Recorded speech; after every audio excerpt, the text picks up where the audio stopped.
rooms of any elite. Sam Cedar. They are unanimous in their hate for me, and I welcome their hatred. We must guard against the acquisition of unwarranted influence, whether sought or unsought, by the military-industrial complex. The Majority Report with Sam Cedar. Ever get the feeling you've been cheated?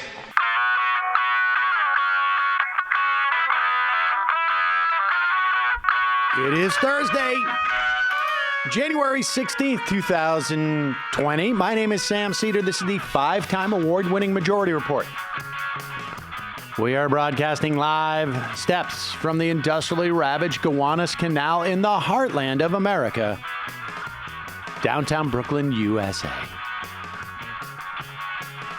On the program today, how the other half learns. Equality, excellence in the battle over school choice.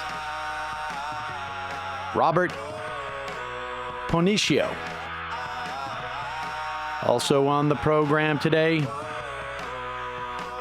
Lev Parnas just threw Rudy and Trump and Pence and Barr and the whole crew under the bus. Maybe. Also on the program today, the Government Accountability Office issues a report, and just in time, ladies and gentlemen, White House broke the law by freezing Ukraine aid. It's going to have to change some of the talking points of some of the Republicans. Speaking of which, impeachment charges will be read today in the Senate by the House managers.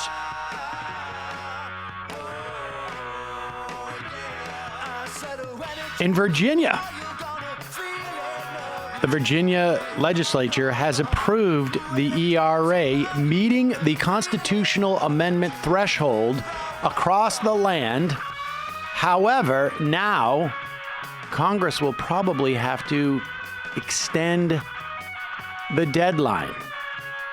Don't count on that happening anytime soon. Meanwhile, also in Virginia, the governor declares a state of emergency to thwart armed militias.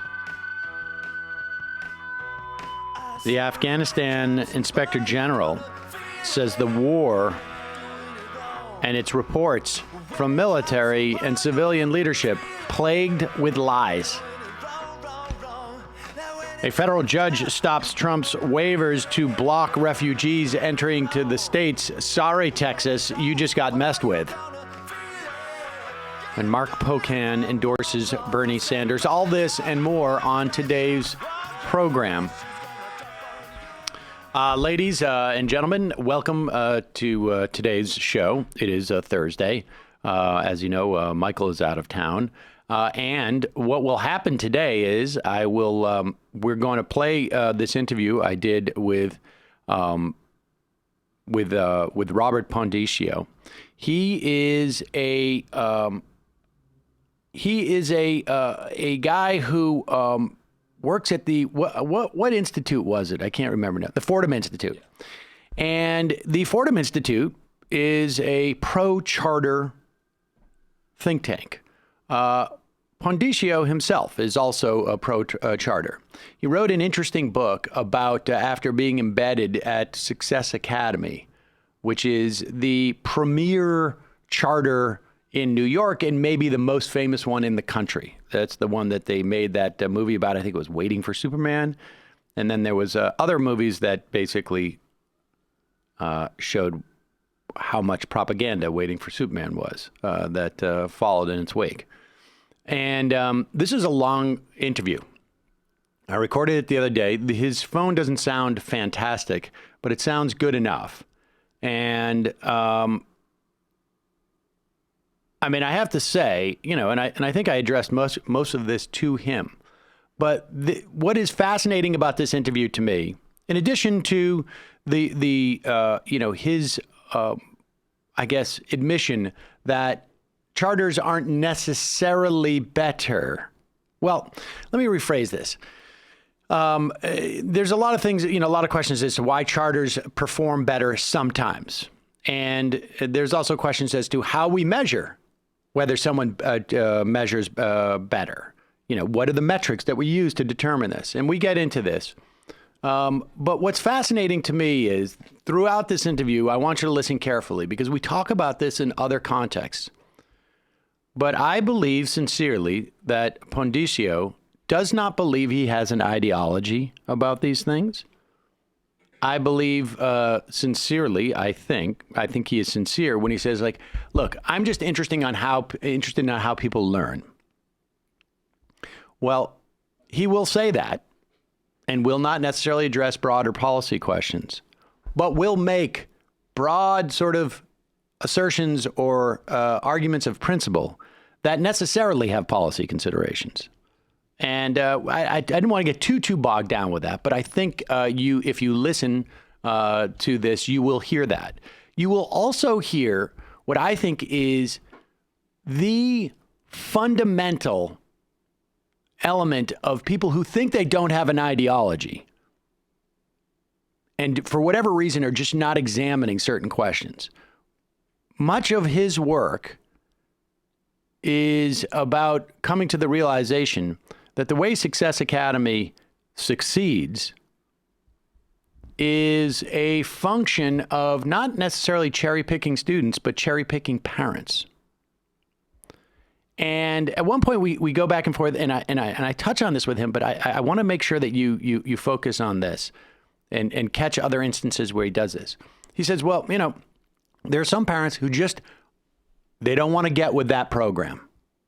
And the program he's talking about is you have to pick your kid up at 3 o'clock on Tuesdays, or one day a week it's 12:45, and you have to be there at a certain time, and you have to come in for certain orientations, et cetera, et cetera, et cetera. And there is, in his mind, it is just whether the parents have the will to do this or not. It is not a question of do they have the resources, and that's not just money. It could be, I've got a good boss. Or I've got a boss who at least lets me go, without pay and pick up my kid at 12 o'clock. Or, we have some support at work for these things. Or my grandmother or my mother lives down the street. Or I have my best friend here and she, or he picks up my kids. I mean, all of these different things that not everybody has. In fact, most people don't have these things.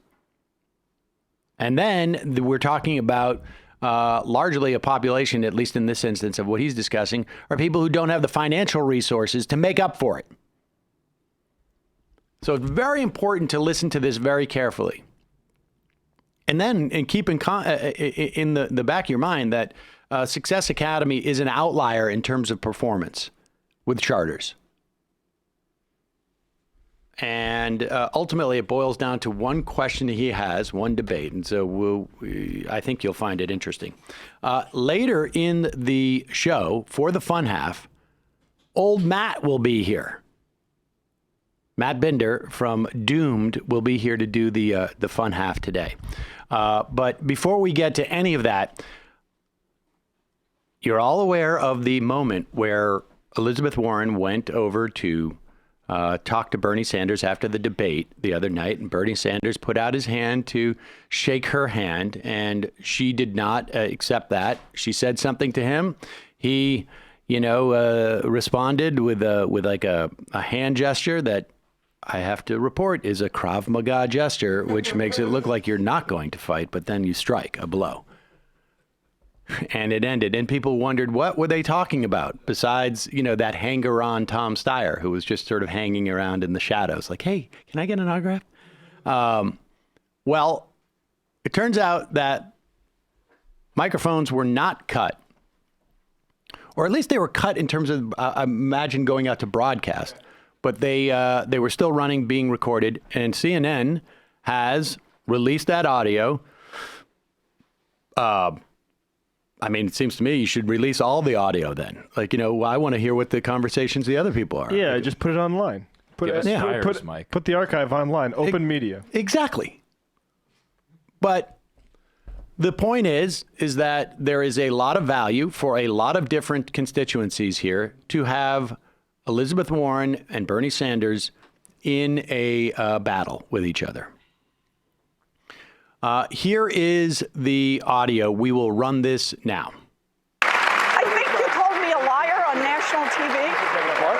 I think you called me a liar on national TV. Let's not do it right now. You want to have that discussion, we'll have that discussion. You called me. You told me. All right, let's not do it now. I don't want to get in the middle of it. I just want to say hi, Bernie. Yeah, good. Yeah. Okay. Love how. Yeah, good. I'm glad you didn't want to get in the middle of it. Bye. All right. Before I give any comments on this, I think it's very important that we look at this carefully. So we're going to slow this down to about half speed and watch this.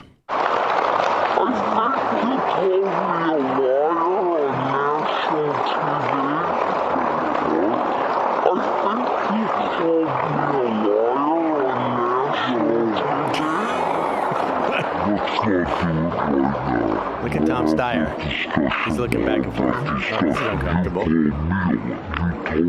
Style looks more helpful and slow.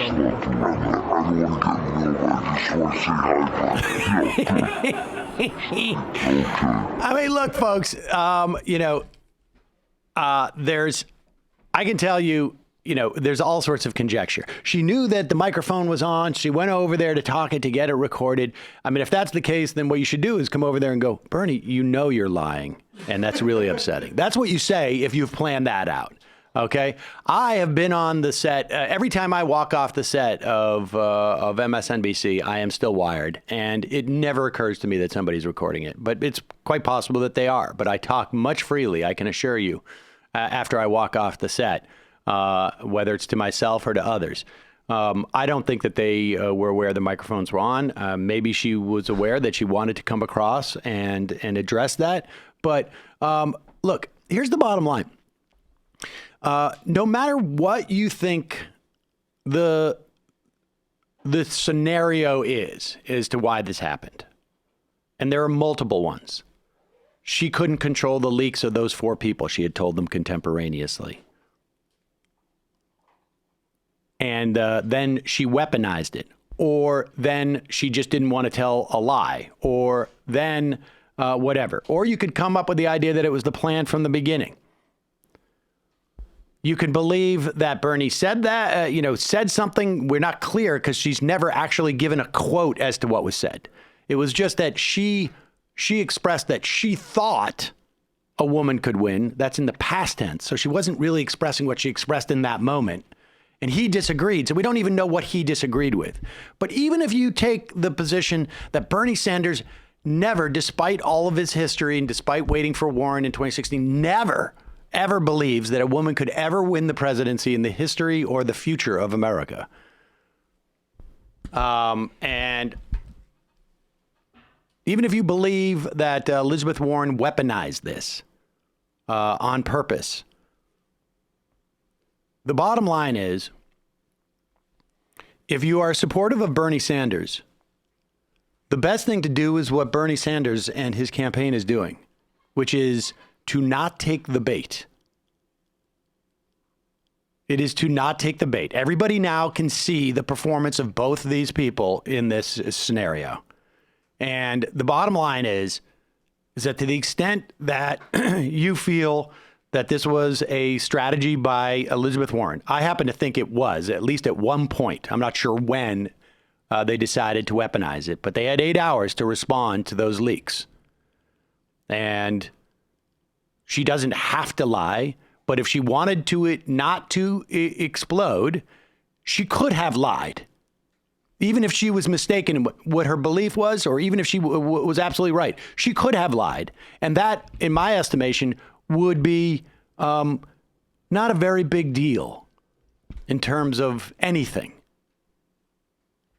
And he certainly wouldn't have come out like, no, I got to say, Elizabeth, your friends are right and you're wrong. I actually believe that a woman couldn't win. No, he never, if he believed that or said that, which I don't think that he did, I think there was a miscommunication. But even if he did, he never tried to weaponize it publicly like Joe Biden did a week ago. When he said Hillary Clinton lost because of sexism, I won't have that problem. That's what Joe Biden was doing. He was trying to weaponize that idea. If this was a strategy by Elizabeth Warren, I don't think it was a particularly good one. It was meant to show that she is willing to fight hard against anybody on behalf of her, the people. And I think it's to impress the Biden and Buttigieg voters. But these are all speculations. The bottom line is there is no scenario where this is part of the plan, where step 2 of the plan isn't to get Bernie Sanders supporters online to create the sense that they are bullying and blah, blah, blah, whatever it is. And they're Bernie bros, and they're all ready to introduce that to thing. And so that's all I would say.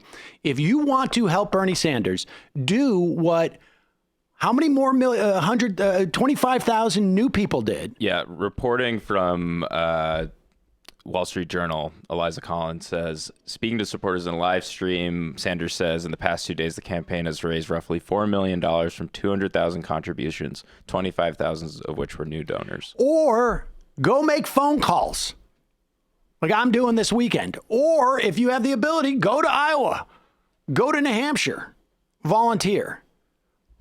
But you're not, at this point, everybody knows the deal and nobody's being convinced of anything more than has already been convinced at this point. And so that audio, it really is better at 50% speed. I'm all about positivity and party unity at this point, so I just want to commend Bernie on his situational awareness and not wanting to get into it on the stage there. Yes. So good job, Bernie. Positive. That was a good idea. We'll put a pause on that. And, so, that's that. And I would also just encourage people to keep in mind issue sets. We're not voting for a prom queen or prom king or whatever it is. I'm going to take a quick break. When we come back, interview with Robert Pondiscio. He is a senior fellow at the Thomas B. Fordham Institute and a former inner city public school teacher. On his book, How the Other Half Learns, Equality, Excellence, and the Battle Over School Choice.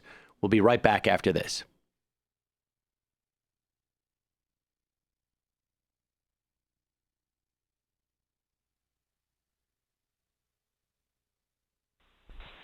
We are back. Sam Seder on the Majority Report on the phone. It's a pleasure to welcome to the program Robert Pondiscio. He is the author.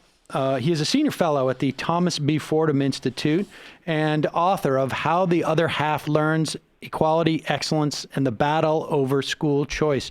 Robert, welcome to the program. Thanks, Sam. Thanks for having me.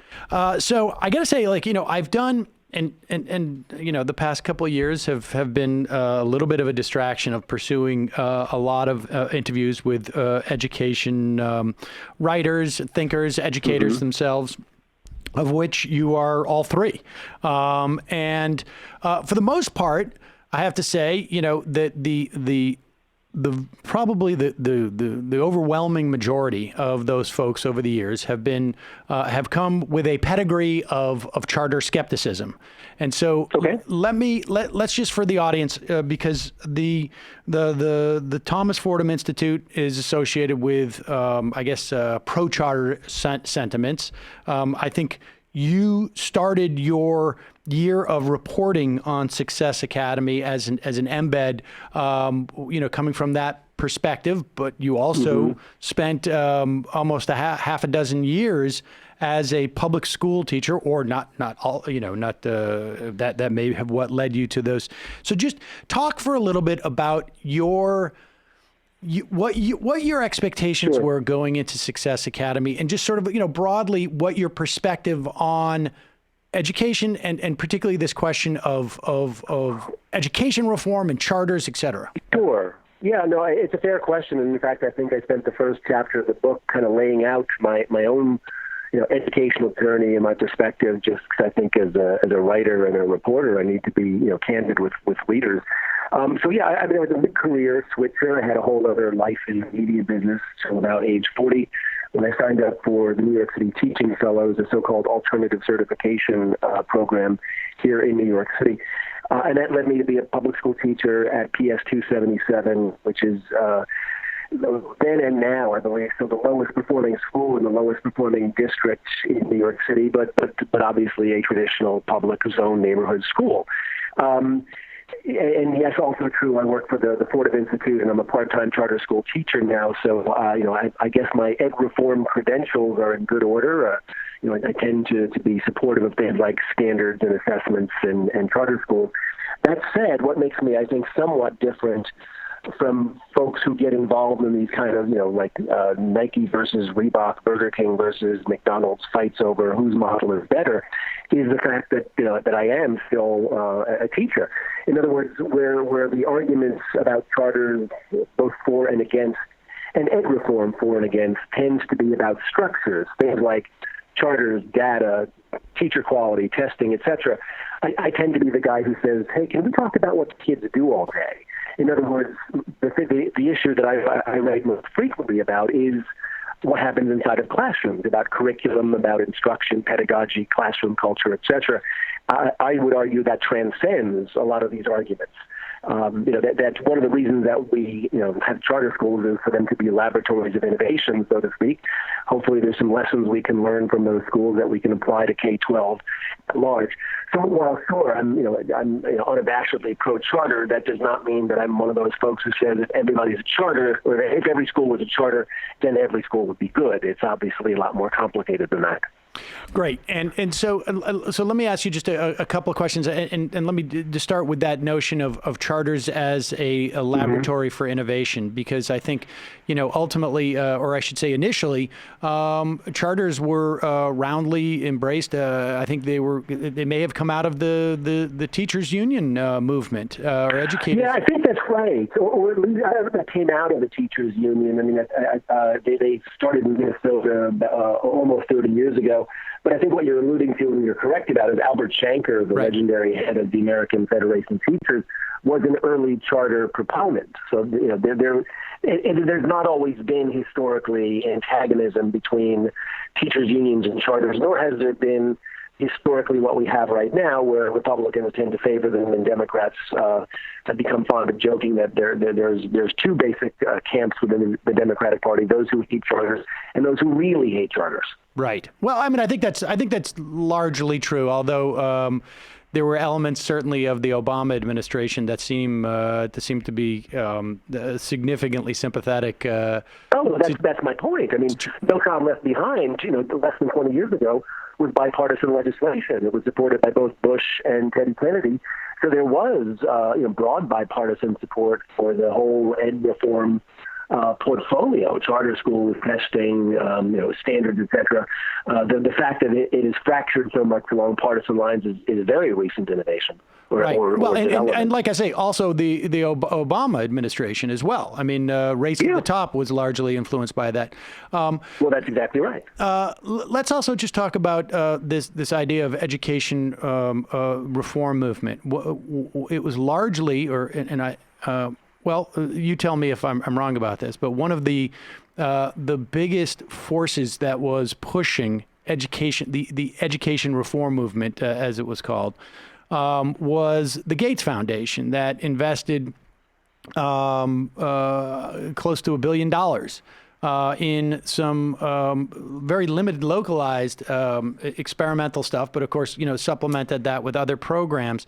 And to a certain extent, I mean, from my perspective, dumping that kind of money and that kind of high-profile money seemed to dictate the terms of education reform, at least for an extended period of time. From your perspective, would you agree that assessment is accurate? Well, I mean, you can't deny that the Gates Foundation and others, the Broad Foundation comes to mind, the Walden Family Foundation comes to mind. Ed reform has been a bit of a darling among deep-pocketed philanthropists for quite some time now. So, but I mean, look, I think that's all to the good. What do you want billionaires to invest their money in? I mean, building fountains or art museums or some such, or dance companies. I don't think there's anything wrong with people who have money. Going back to Andrew Carnegie, building libraries. I mean, this to me strikes me as a good use of philanthropic dollars. The question that you're hinting at, I guess, is is the degree to which their influence has been a good or a bad thing. I mean, that's where, frankly, I reached the limits of my insight, because, again, I tend to focus more on classroom practice and whatnot, and issues and policy. Well, I'm not ignorant of them. They're not the main focus of what I do. Right. Okay. Fair enough. I mean, but we should say, but let me just, well, first off, I mean, we know at least what the Gates Foundation's assessment of their own work was, right?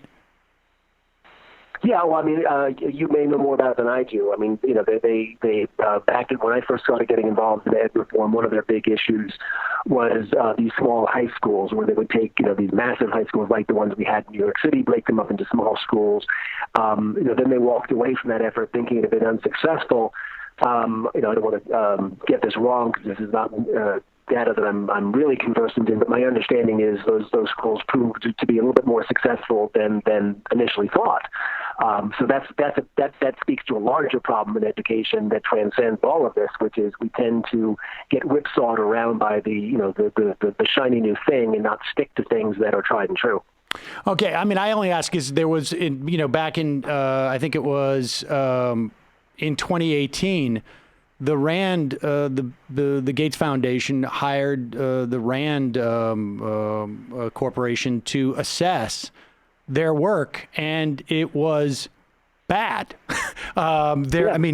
Kudos. This is a serious problem in general, which is that and this is some of the issues I try to talk about in the book.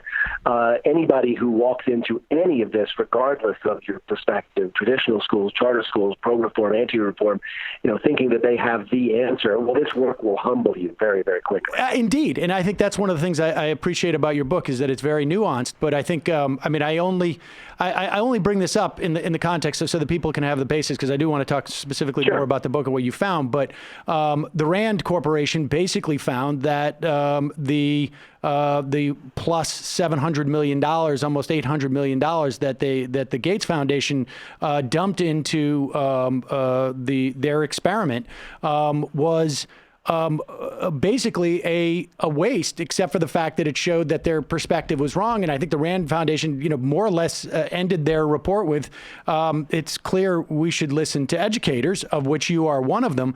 But I think, just to get back to your point about, what we want people to do with philanthropy, it's one thing to build a library, but because that's fairly value neutral once you start to build that building, right? I mean, you could make an argument as the libraries should have ramps, or we should focus on this, but when you put $700-800 million, and you are that high profile, into a social experiment, and there is no, like you say, there's a problem with people walking into the schoolroom thinking they have all the answers.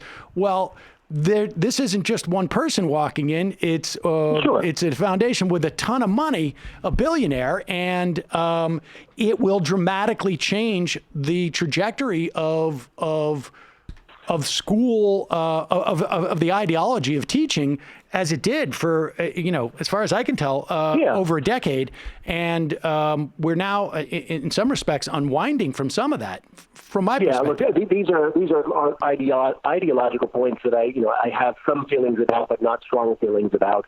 What I will say is, I want to be clear about this. I don't be critical of anybody, regardless of their perspective, who gets up in the morning and thinks about making things better for other people's children. And what I mean by that is, these are deep, I don't want to say intractable problems. I'm not that depressive. Hopefully we can make some progress. But let's be clear that prior to the ed reform movement, it's not as if there was some golden age that we can. Oh, without a doubt. Yeah, so, I've written copiously about this, about the disappointments of the ed reform playbook, so to speak, but that's not the same thing as saying stop trying or just trust the teachers and send more money, so to speak, because we've done that and that hasn't worked out either. So hopefully there's room for men and women of goodwill, regardless of their perspective, whether they are traditional educators or philanthropists or charter folks or reformers or whatnot, to say, okay, look, we are doing a poor job educating boxcar numbers of American children, particularly low-income children of color. we got to do something more different, better than we've been doing.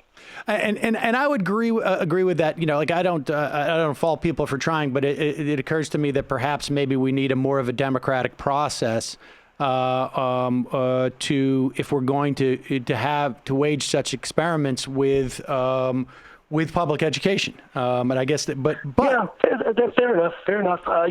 Anybody who says that they've got the answers is either ill-informed or about to be humbled, is what I would say. Indeed, and that's why I think, I guess that's my point. Better to have 10 people in there who all think they have the answers, because then we will move more deliberately in some respects, rather than careening off based upon the person who's just got the most amount of money in the room. But with that said, let's talk about when you decided to embed yourself into Success Academy. Well, first off, tell us about Success Academy and why you decided to embed yourself in that one as opposed to any other charter school. Yeah, well, I mean, as a New York City teacher and as somebody who spent his education career in and around New York, it's hard to ignore success. I mean, we've been just discussing for a few minutes all the difficult problems in moving the needle for low-income kids of color. Well, here's a network of charter schools that appears to have done so extraordinarily well. I mean, it's worth dwelling for a moment or two on just how well. As of right now, these are not numbers I have in front of me. They're ballpark figures from memory, so forgive me, Sam, if I don't have these exactly right. But as of this school year, there's something on the order of 17,000 kids in about 50 Success Academy charter schools, all of them here in New York City. So last year's standardized test, and again, I have a complicated relationship with testing, but it is how we keep score in education, so it's worth talking about. So among those 50 schools, then there were probably 35 or so with kids in testing grades, as we say. In other words, grades 3rd through 8th. So every year in every state in the country, kids sit annually for a state-issued math and reading test.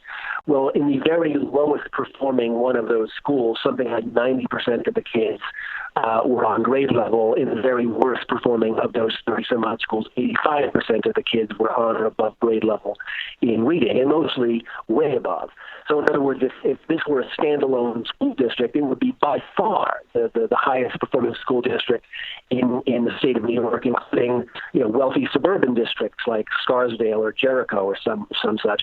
And in case I'm not being clear on this, virtually the vast majority of their kids, over 90%, I believe, are low-income kids of color. So in other words, if the theory is, hey, under the right conditions, we can close the achievement gap, well, Success Academy appears not merely to have closed the achievement gap, but to have reversed it. In other words, they're outperforming school districts with predominantly affluent white and Asian kids. And so that makes them an object of fascination. Or certainly ought to. Indeed, and they've and there's been at least a couple of documentaries specifically about Success Academy, and we should say that 17,000 kids sounds like a lot of kids, I think, maybe to people living in other cities, but in New York City, the total number 1.1 billion. Right. The total number of New York City. Right. Yeah. The total number of charter students is about 10%, I think, in New York City. And we should also say, just too, when we talk about this achievement gap, we are measuring it based upon these standardized tests. And that's I don't know. Is there, and I'm honestly not familiar, but in terms of like how much recording is there of kids who've graduated from Success Academy, through the years, K through 12. Like, do we have much data on what kids are doing 5, 10, 15 years out? No, we don't, because the very first, the tip of the spear, so to speak, would only be sophomores in college right now. Their first graduating class was just 2 years ago. So we're talking about, a few dozen kids, maybe. All right, Robert, I'm sorry, we're just losing you just from an audio perspective. Sorry, I'm not moving. I'm sitting stock still. So okay. All right, there you go. I'm not sure what happened. I was just saying that we don't have that data on Success Academy yet because they've only graduated their first couple of dozen high school students within the last year or two. It will be a decade or more before we can answer that question. But in the book, I spend some time, and I've done some reporting previously, on other charter schools. Most famously, there's a large charter network called KIPP, which stands for the Knowledge is Power program. They've got 200 odd schools, and they've been around for at least 20 some odd years. So they have a couple of thousand kids who have already been to and through college. So we have data from them that indicates it's interesting because on the one hand, if you are a KIPP student, you are far more likely than the average low-income kid of color to attend college, like 3 or 4 times more likely. On the other hand, they're not graduating at the same numbers as, say, affluent white kids are, which I believe is something like 70, 75%. For KIPP, it's about between 35 and 40%. So it's great news. They're very successful in getting kids through and through college, but they still haven't quite cracked the code on matching the achievement levels or the attainment levels, like to be more precise, of white kids. That's interesting. Has there been much research as to what that gulf is? And I guess really the comparison would be the apples to apples. I guess would be kids coming from similar backgrounds and their performance in college, right? Yeah, no, I think that's exactly right. And that's the holy grail of the entire education reform movement, which is to match the attainment. I'm using the word attainment versus achievement. When you talk about the achievement gap, you're talking about test scores. When you're talking about attainment, you're talking about the level of education reached. How far do you go, graduating high school, college, graduate school, et cetera. So when I say attainment, that means that these charter schools, as a class, urban charter schools are probably the one real bright spot for the ed reform movement. It's been a mixed bag otherwise. A lot of urban charters as a class are doing a good job with, again, college attainment, but they still haven't gotten it to the same level or same number, percentage as for the children of white Americans. Okay, and so you spent a year at a specific school, a Success Academy, Bronx 1, up in, I guess in the Bronx. Yep. And this is you were in an elementary school, but it goes through 12, right? Yeah, but again, it's since the kids all start in kindergarten and they don't what they call backfill. They don't admit students after 4th grade. There are far more Success Academy elementary schools than middle schools, far more middle schools than high schools. So it's kind of like a pyramid shape, and not every kid, this is one of the areas of controversy, is, a large number of kids just don't make it all the way through. They have very high attrition rates. Okay, and so you follow, obviously you follow the principal, Elizabeth Vandelik, and I think you, if memory serves, you basically write up front that it's more than likely that I got permission to do this, because this is one of their prized. They had to feel comfortable with me embedding with a principal who they felt somewhat confident about. Is that accurate? Yeah, I think that's just common sense. But having said that, keep in mind that data I talked about before. In other words, at least on paper, looking at test scores, there's no such thing as a weak Success Academy school. They all produce positive results.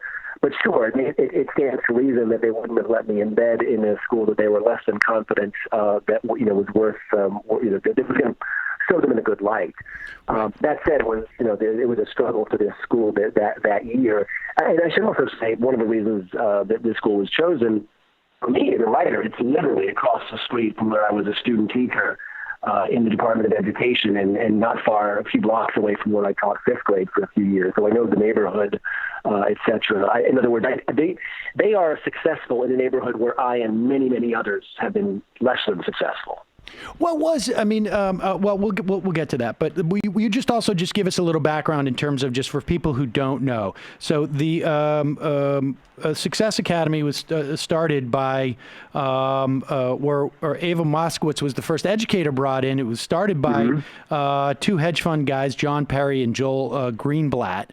And what was the genesis of this, and what was it just that these were guys who had money and they were like, we're going to help out here? They don't have these are nonprofits. Is that right?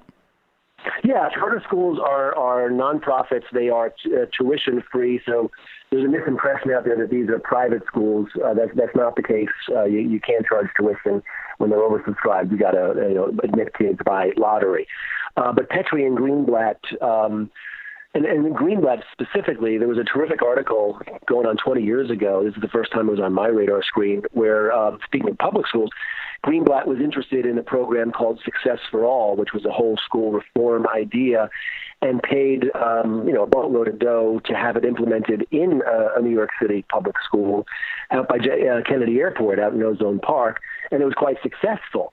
Now, this was during the Bloomberg-Klein administration, so based on the success, Joel Klein himself told Greenblatt, hey, you need to do a charter school. In other words, you've got this formula that appears to work. Now maybe you should do this in a charter school, where you can put it on steroids, as they said.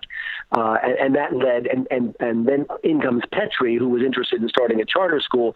Greenblatt said, hey, I want to do Success for All. You want to do a charter school. We should do a charter school. Eva Moskowitz entered the picture some months later, after the charter was submitted, I believe, but before it was granted. They're not doing a pure Success for All charter school. That was the original conception, but that's the origin story, so to speak. And where does a charter school get its funding for folks? From the state, it's public dollars. Yeah. Sorry, I always assume people know these things, and you're right, Sam, that we should break this down for folks. Charter schools, if you're a charter school advocate, they are very adamant about calling them public charter schools. In other words, every kid in every state is entitled to a free and adequate public education on public dollars. So basically the way to think of it is that charter schools are public schools, but they are privately managed, but they are still paid for from your tax dollars. So, charter schools get reimbursed by the state for every child that they serve. And we should say that the amounts vary from state to state, but that's the basic idea. We should say that's part of from a sort of just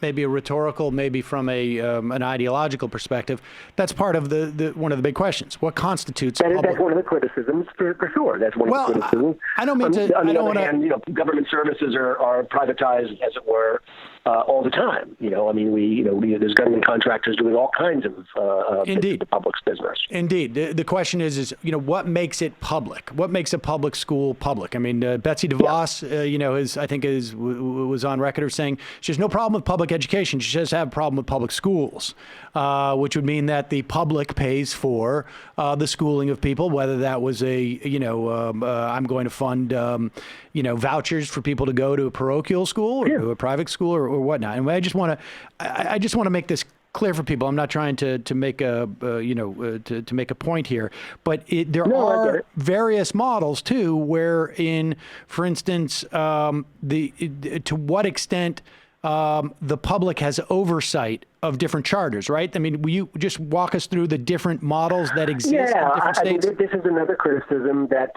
because schools and it varies. Like here in New York City, the schools are under so-called mayoral control. We used to have a board of education. I don't know this, but I think it's probably far more common across America for schools to be under the control of a so-called school board, an elected school board. Charter schools, by and large, are under the control or under the management of just private boards. In the same way that you might be asked as an involved citizen to be on the board of a museum or whatnot, you get asked to be on the board of a charter school. They are. I think it's a little bit of an overstatement to suggest that they somehow have less rigorous oversight. I mean, anybody who has ever applied for a charter, and I've been part of processes where we apply for charters, to suggest that somehow it's a cakewalk to get authorized is a joke. I mean, it's damn rigorous. It's pretty damn hard to get a charter. And then once you're authorized, once you're authorized, you are forever being called to account by your state authorizer. So I think it's now this is my own personal opinion. I just think it's just incorrect to suggest that somehow charter schools are subject to less scrutiny. It's a question of the direct scrutiny. Is there an elected school board, or is there a government agency in your state capital that is inspecting what you do? But if anybody has the idea that you can have a charter school and you do whatever the heck you want, well, that's simply not true. Now, having said that, can I say that there are not states and jurisdictions that are less hands-on than others? I haven't been to all 50 states, but at least here in New York, your oversight is pretty rigorous. Right, and we should say there are states, obviously, where that's not the case at all. I mean, and there are states where you can have private charters, and I mean, so there is for-profit charters. That's right. Yeah, and in New York State, again, the state that I know best, there's no such thing as a for-profit charter. They're illegal by statute. So New York has a quality authorizer. We love them, even though they sometimes make your life difficult. I would argue, I would hold New York State up as a model as a state that does it the right way. Okay, and so all right. So with that said, let's look. I mean, just into it was there. What you found over the course of the year. I mean, it's hard to sum up because this is a very sort of specific, it's a complicated story. Yeah, ethnography, and you follow. There's a couple of people that you follow. Obviously Vandalik, who is the principal. You wrap up, and then there's one kid in particular, Adama. Yeah. Tell us about Adama and why Adama is featured in your book. One if I can, if you'll indulge me, I mean, I'll just sum up the whole thing for you, which is, look, these are really, really good schools. Okay, let's just, there's been a lot of controversy around Success Academy. I spent a year in this one school. I visited many, many others, and without question in my mind, I think these are outstanding schools, and they are particularly serving well exactly the population we keep referring to. They are serving low-income kids of color astonishingly well. Having said that, there's a mythology that has grown up around charter schools because they are public schools, because they have lottery admissions, that suggests, okay, if this school can do it, then this shows that every school should do this. And that's where it gets complicated, Sam, because they don't necessarily serve every child well. Not every child is successful there. You alluded to the boy named Adama, who we can talk about, who flamed out. And the point that I made in the book that I think made a little bit of news is that not everybody gets in. In other words, it's easy to say, well, look, these are lottery admissions, so this proves that that this is a random assortment of kids and families, and this proves it can work for every kid. Well, in between the lottery in April and when school starts in August, Success Academy has any number of what I would describe as small but non-trivial hurdles that they make the family jump over. So first you've got to come to a welcome meeting, then you've got to confirm your interest in writing, then you could go to a uniform fitting, et cetera, et cetera. And without question, at every step of the way, some number of families fall away because they're also preaching to the families, at every opportunity, look, this is who we are, this is what we stand for, this is what we will not stand for. They have a very particular culture, and not everybody wants that. The school uniform is the strict rules, the suspensions in kindergarten, on and on and on. Some family just says, no, that's not for me. So the upshot of this is this winnowing process results in a families who are buying what Eva Moskowitz is selling, to put it clearly, or at least willing to go along with it. Now, that's not to be fair, story, but that sets the conditions that let them succeed. Okay, so I mean, let me, and I should add, I mean, it's not just a question of they decide to buy or not. I mean, on some level, they can afford to, right? I mean, it's not just a question of dollars. I mean, of course, if it's not a question of dollars at all, since the schools are free. But there are complicated questions of parental bandwidth, for example. They make prodigious demands on parents, and if you're not a parent who can be deeply engaged and bring your kid to school at 7:45 and pick her up at 3:45 and half days on Wednesdays to conduct professional development, etc. If you don't have the time to read to the kid every night and do the homework logs, etc., then this is probably not your child's not going to be successful there. Right, and to a certain extent, what you're describing, as hurdles is also on some level is filters, and this has been one of the criticisms of making an assessment of these schools in terms of like how pedagogically effective they are, is that they are. The general argument has been that they are self-selecting students, or that students self-select, or that the charters are setting up a process in which they are, in ways, creating obstacles or filters for specific students. You argue that I think it's a little more complicated than that, Sam, right. if I may. Please. In other words, the traditional argument has been, Success Academy and other charters are, quote, and I'm making air quotes, creaming kids, meaning that they are, they're attracting only the easiest to teach, compliant kids, et cetera, and that's how they are getting these results, because they're cherry picking kids. What I'm describing in my book is, well, no, what they're actually doing is they're cherry-picking parents, but even that's not correct.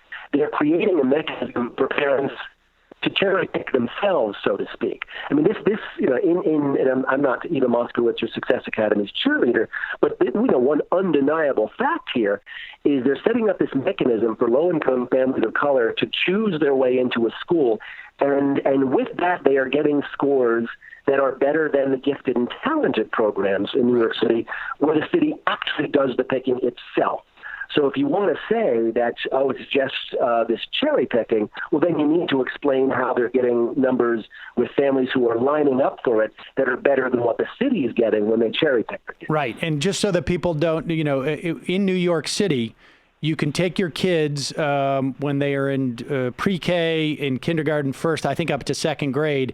You can have them take a test, a standardized test, and if they place, depending on how well, depending on what the curve is, they become eligible for what are known as gifted and talented programs that exist within existing public schools in some instances, or are actually K through 12 schools that are exclusively. I think it's a mix.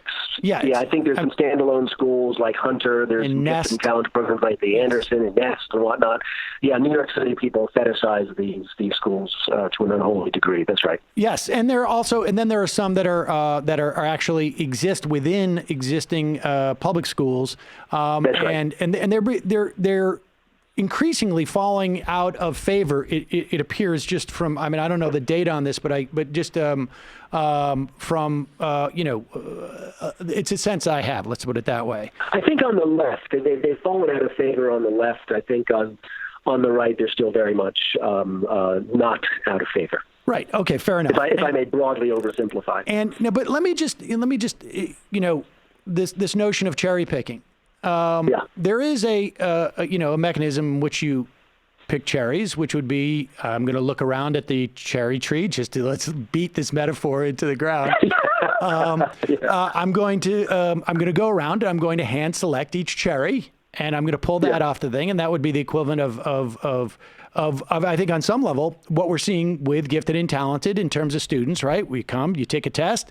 If you're in the 99th percentile. Now, of course, not all those parents then pursue getting into schools. I can tell you that, like, if your kid can get a 99 on that test, you can go down to Nest, which is K through 12, which is highly sought after, because the idea that you don't have to move your kid from elementary school to middle school to high school, you could sit in an auditorium with 700 people and still highly, highly competitive. And I sat through one of those meetings, frankly, and waited about 45 minutes until they said there are 2 slots for second graders, and they're both taken up by kids who are siblings of other kids here, because we try and keep those together. And then I left after about a 4-hour effort there. But you know what this says to me, Sam, and this gets to the soul of why I wrote this book. It's real easy and unsatisfying, honestly, to view this as a kind of either a political or technocratic lens. the scene that you're just describing of parents just desperate to get a good outcome for their kids is what we should really be focusing on, I would argue. So on the one hand, my look at Success Academy is I think laudatory. I just said I think these are terrific schools, but I'm clear-eyed about this. This is not the answer for every kid. But to those who want to say, well, look, if you can't do this for every kid, then you shouldn't do it for any kid, well, then you run into a real moral dilemma. Because let's be brutally honest here. If you are in this country, white and affluent, you already have ready access to great schools. You can pay tuition to go to private school. You can pick up and move to the burbs where your property tax might as well be your private school tuition. And none of that is controversial. Like nobody says to a well-off white person, "Hey, you're robbing the public school system of the resource that is your child." Now, if this happens, if an Eva Moskowitz comes along and figures out a way to give a low-income family of color something like that, well, now suddenly it's a problem and it's a controversy. So that's the dilemma that I just I don't understand. All right, now why is it okay for one group of Americans to have access to excellence, but another? Well, you get equity.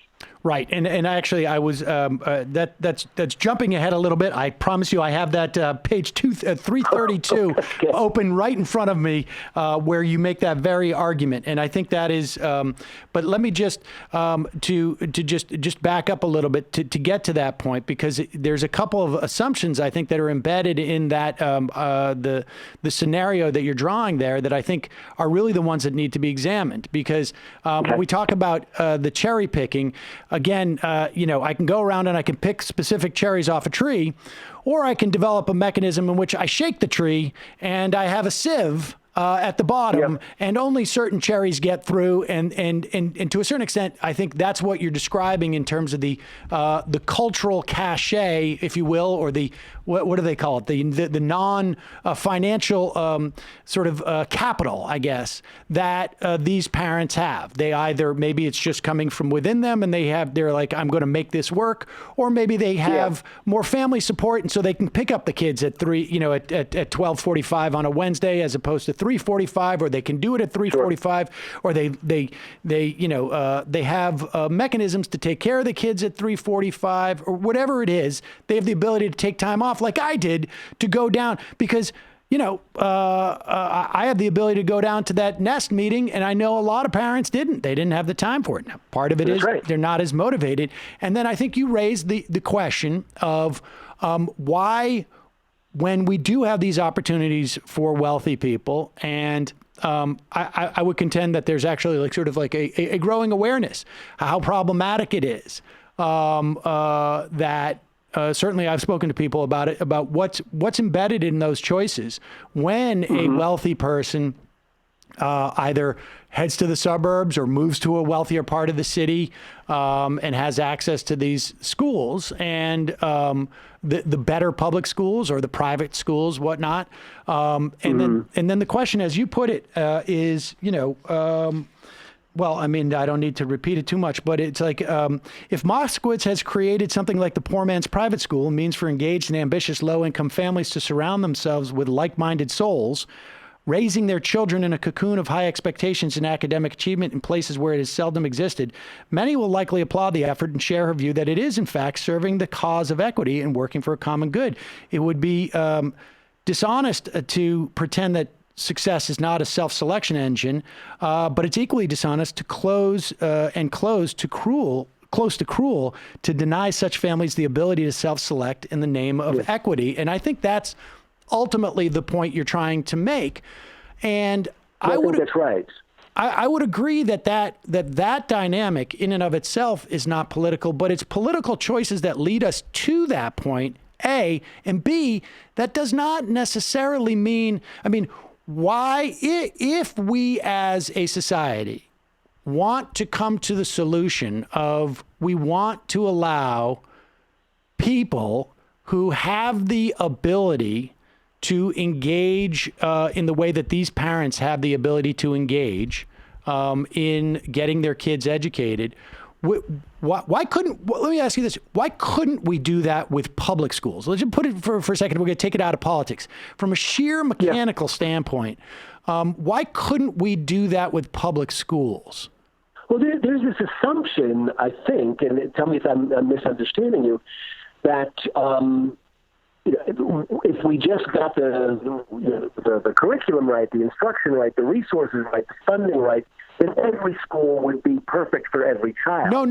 That's not what I'm saying. I'm saying, why is it that, I mean, because obviously Success Academy is the most successful charter school in New York, and to the point where people are making movies about it. That model is hard to replicate even by other charters, right? I mean, otherwise we would see it a lot. But it's not, I mean, it's really just a function of like a specific set of criteria, which is, building that filtering mechanism to get those. I think I see where you're going, and this is where I guess Eva Moskowitz, I think, is under the impression that her schools would be completely scalable, and I'm a little bit skeptical of that, even though I like the schools that she's made. And the reason that I don't think it's scalable is because of the school culture. In other words, if you wanted to say tomorrow, okay, look, we're going to turn every school into a Success Academy, you're going to have uniforms and kids are going to sit up and be forced to track the speaker and march in 2 straight lines and get demerits and get suspensions and whatnot. A lot of parents would say, no, I don't want that. That's not the kind of school I want my kid to go to. And they're not wrong about that. So in other words, you have to have, in my estimation, a public education system that allows that allows parents. This is why I'm a choice guy, Sam, and you're probably not. That allows parents to find a school culture that is a good fit for them. In other words, look, I love test scores as much as the next guy. Okay, maybe not as much as the next guy, but I'm not. I like test scores. It's fine. I'm not the guy who says, "Tell me the test scores," and that tells me everything I need to know about the school. So let me ask you this then. So is the value of your work limited to saying that Success is a good school and there's really nothing that we can extrapolate from it, and it should exist? No, there are things we can extrapolate from it, but just see, this gets back to where this conversation started up top, which is if you look at charters as laboratory of innovations, then that's exactly the right question. Okay, what are the lessons we could learn here?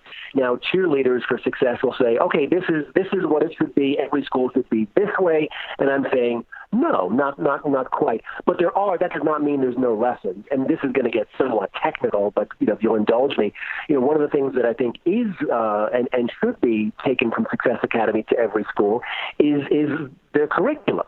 Now, let me be clear. I don't necessarily love their curriculum, but having been a teacher for so long, teachers spend a god-awful amount of time, people don't realize this, developing lesson plans on their own. And I make jokes about this. This is like if you're a doctor, it would be insane to say you should homebrew your own pharmaceuticals. If you're a contractor, you start the day in the lumber yard. You don't start the day in the forest with a chainsaw. But we tell teachers all the time, oh, you're the best person to know what every child needs. So, and we got data on this. Teachers spending 10, 20, 30 hours a week on websites like Teachers Pay Teachers and Pinterest and Google looking for materials and lesson plans.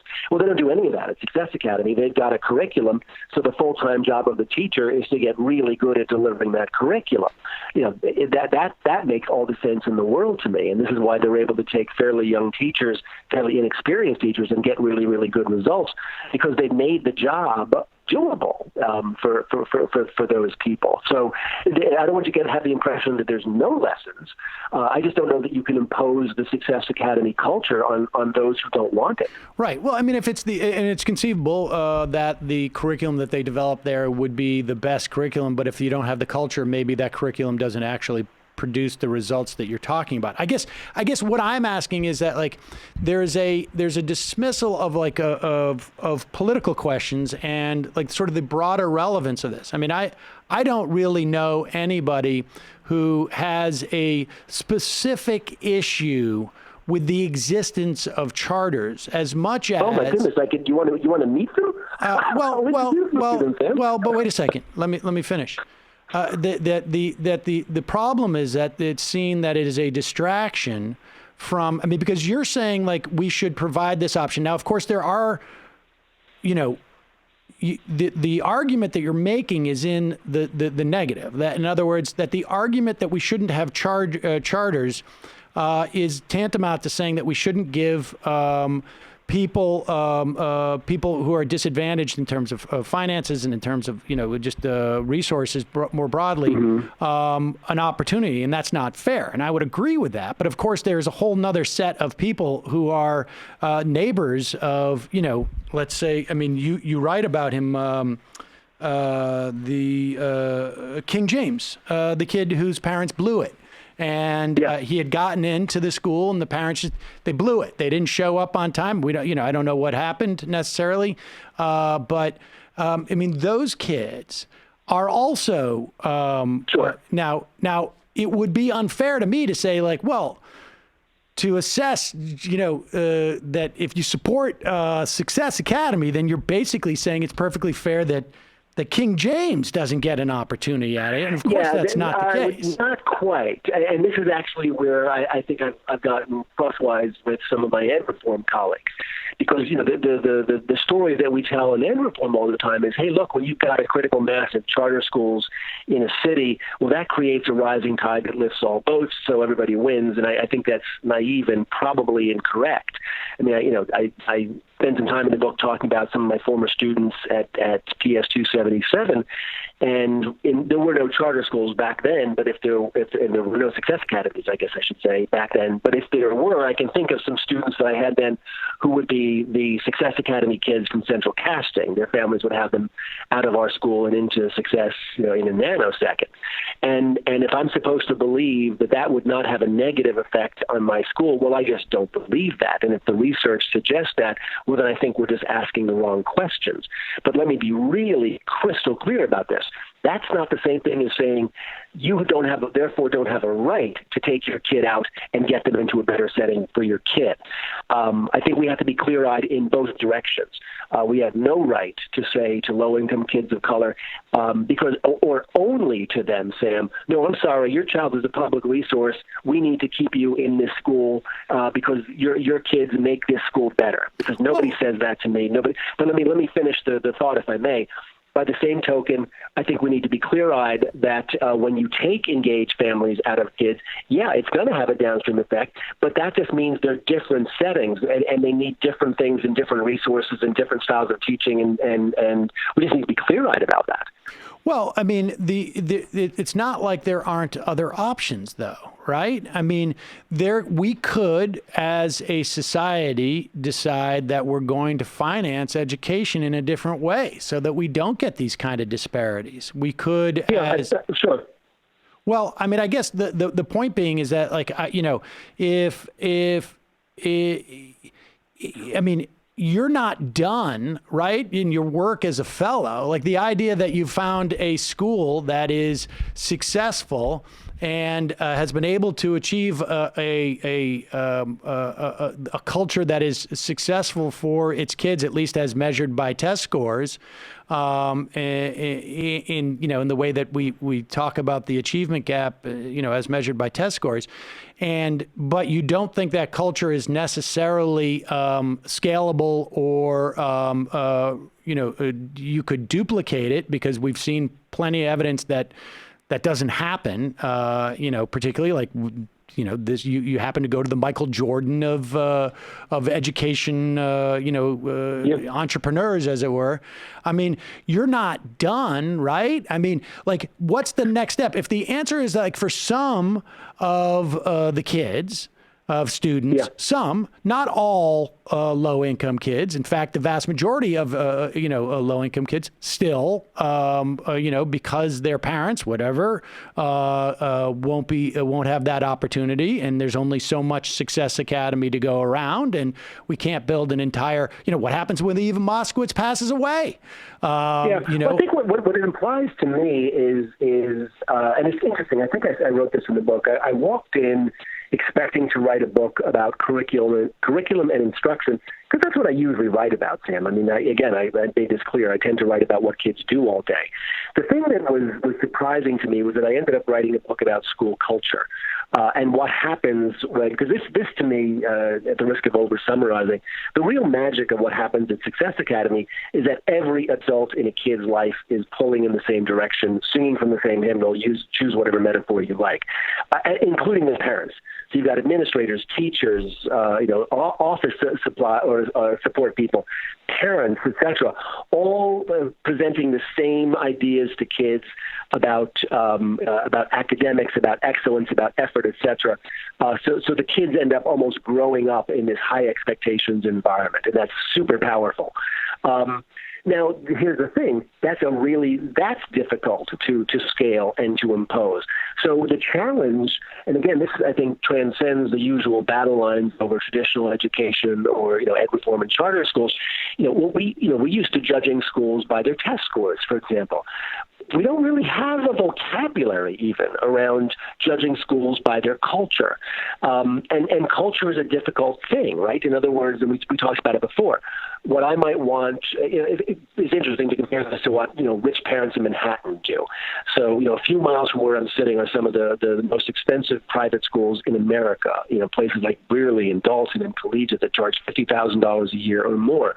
Well, rich parents can parse the differences between those schools like Talmudic scholars. I mean, and it's if they're like different species, when to my mind, they're very fine-grained distinctions. So these are, some of the wealthiest people in this city. They're not using test scores when they decide where to send their kids. They're looking at school culture. They're looking at facilities, looking at everything but test scores because the test scores don't even exist. That's not the way we evaluate schools for low-income kids of color. So I don't have an answer for this, but I think it's worth thinking about. What would it look like if we enabled poor parents to make some of the same decisions about where to send their schools that rich parents do, again, uncontroversially? All right, so let's wrap up with this question because I'm curious. I mean, because obviously you've spent a year, in a charter school. You've been writing about, how schools approach their students now, both from like a sort of a curriculum based and in terms of culture. What's the answer broadly, or do you have any ideas in terms of like what we should be doing with public education? I mean, if this is just I think like, and maybe I'm wrong, but it appears that you're saying like this is this cauterizes a small part of a wound, and we should allow for that cauterization of that small part of a wound. And maybe I'm not characterizing it correctly, but it seems like that. Like you're saying, like this is an effective, a Band-Aid for one part of the problem, and it's a narrow one that's not necessarily scalable, but we should allow it to exist because it does less harm than it does better. I mean, it does more than less harm. It does good for a specific number of people. But what is the answer for the, we have another million people who are in public education in New York I think City. I'm better at asking questions than answering them, frankly. And I think a lot of this book is born of the frustration with the answers that we're pursuing. I guess the best way to frame this, and I alluded to this before, if you are well off in this country, you have something approaching school choice and the ability to pursue an excellent education, and if you're poor, you don't. Now, what's interesting, there's kind of we're in a profound anti-privilege moment right now. I mean, think of the Varsity Blues scandal where Felicity Huffman went to jail, et cetera. So there's this idea loose in the land, I think, and you'll tell me if you disagree, that we are going to shame privilege, and privilege doesn't care, to be blunt about it. You can't shame privilege. If you every attempt that you make, I would argue, at least I can't think of a counterexample, to make schooling fairer does not affect the privileged. I mean, that's what privilege is, right? Privilege is I have the resources and I know how to work the system to get the best outcome for my kid. So if you have one class of Americans, the privileged who are free to pursue their privilege and get the best possible education, well, then you're basically disadvantaging the already disadvantaged because they don't have those abilities. They don't have those privileges. So the privilege will say, hey, thanks very much for less competition, and now I'm fatally disadvantaging, the disadvantaged by not giving them the opportunity to even pursue excellence. So I don't have the formula for you to guarantee an excellent education for every low-income kid of color, but what troubles me is when we look at things like Success Academy, like other charter schools, and say, oh, no, that's not fair. We must give the same thing to every child because it's fair. Well, again, the privileged aren't concerned about fair. The privileged are concerned with doing the best they can or getting the best they can for their child, and they're going to get it because, again, that's what privilege is. So I wrestle with that dichotomy that says that we're going to turn a blind eye to privilege and in an attempt to make things fair, and making air quotes around the word fair, for low-income people, we deny them the ability to even attempt to catch up with the privileged. Yeah, I mean, I think I think it's wrong to sort of perceive it as a sort of like a fairness in terms of that people go to Success Academy are privileged over others. I think it's one of the things that in my experience in talking to educators over the years has been every single one of them almost has said. And I think you probably would agree that for the most part, you tell me the area code a kid lives in or zip code, and I can tell you the educational outcomes that are there. Yeah, well, it's not axiomatically true, but it's certainly the way back. And I think maybe the answer lies in maybe broader societal questions as to what we should do with those who, with more resources than others. And I think that, that is also a major topic in society today. But Robert, thank you for granting me so much time to talk about this. The book I enjoyed it. How the Other Half Learns: Equality, Excellence, and the Battle Over School Choice. Robert Pondiscio. We will put a link at majority.fm to the book. Thanks so much for your time today. I really appreciate it. Thank you, Sam. Thanks for having me. There we go. Look at that. For people who are just tuning in, I might be surprising you because I am indeed not Sam Seder. What's up, everybody? It's Matt Binder. Hello, Matt. The old... do you guys still call me Old Matt on this show? Yeah. Old Matt. Matt Binder of Doomed. Yeah, Matt Binder of Doomed, right. I do have my own show called Doomed with Matt Binder. It's been a while since I've been on. Not since I've been on, but since I've worked here now. It has been. Do you remember your last week here when you worked here? Because that was my first week, and it was Sam in Vegas week. I remember that vaguely. I do remember doing the last Matt and Mike Monday. Yep. And I was behind the board for that. Yes, and that was like your first real test. Yep. Aw, getting some MR lore from before my time. Right, yeah. It's still hard to believe that 2015 was the last time I actually was an employee of the majority board. Doesn't seem like all that long ago, despite it being close to 5 years. Yeah, the world hasn't changed all that much. No, nothing really has happened since then. Yeah, it's fine. Yeah. Obama's still president, right? Yeah. All right. Well, this was the first half of the show, which I did not do, but I will be taking over and doing the second half of the show, and we will be going to that second half in just a second. But first, the fine folks who work with Sam here have their own shows to plug. Oh, yeah. This week on the Antifada, I speak with Leslie Lee III from Struggle Session about South Korean filmmaker Bong Joon-ho's beautiful, subversive, and very anti-capitalist masterpiece, Parasite. And it's a very good film. I encourage everybody to see it before you listen to my show, because this is one movie that I think spoilers actually do matter for. The less you know going in, the better. And yeah, check it out. Patreon.com/theantifada. Also, we have a new episode of History is a Weapon coming out next week. I know you guys, all you history nerds out there, like to hear Sean KB and Matt Chrisman from Chapo Trap House talk about history. So get stoked for that. Wow, what a professional over here. What a plug. What a Why, plug. thank you. Go ahead, Matt. Yeah, Literary Hangover, a 1708 poem that proves that irony existed in the 18th century because it's ostensibly a English sort of entrepreneur that comes over and looks down upon the American colonists as sort of like rabble that don't really have class distinctions and have terrible food and things like that. But then you realize actually the poem might be making fun of the Englishmen. It's an interesting view of the early colonial legal system and how it was easily bribed and bought, and about we talk about how the proletariat of the American colonists was sort of developed by English privatization of the commons. So check that out, folks. Fascinating. Sounds up my alley. And do you have anything to plug, buddy?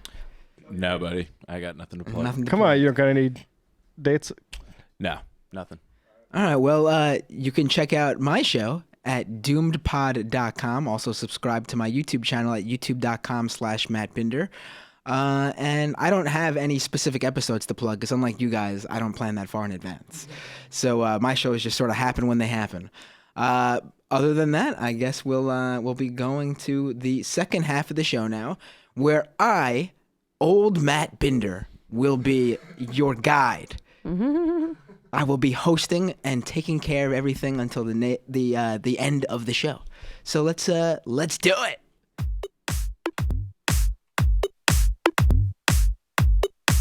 Left is best. Jamie and I may have a disagreement. Yeah, you can't just say whatever you want about people just because you're rich. I have an absolute right to mock them on YouTube. He's up there buggy whipping like he's the boss. I am not your employer. You know, I'm tired of the negativity. I'm sorry, I didn't mean to upset you. You're nervous? You're a little bit upset? You're riled up? Yeah, maybe you should rethink your defense of that, you fucking idiots. We're just going to get rid of you. All right. But dude, you want to smoke this joint? Yes. Do you feel like you are a dinosaur?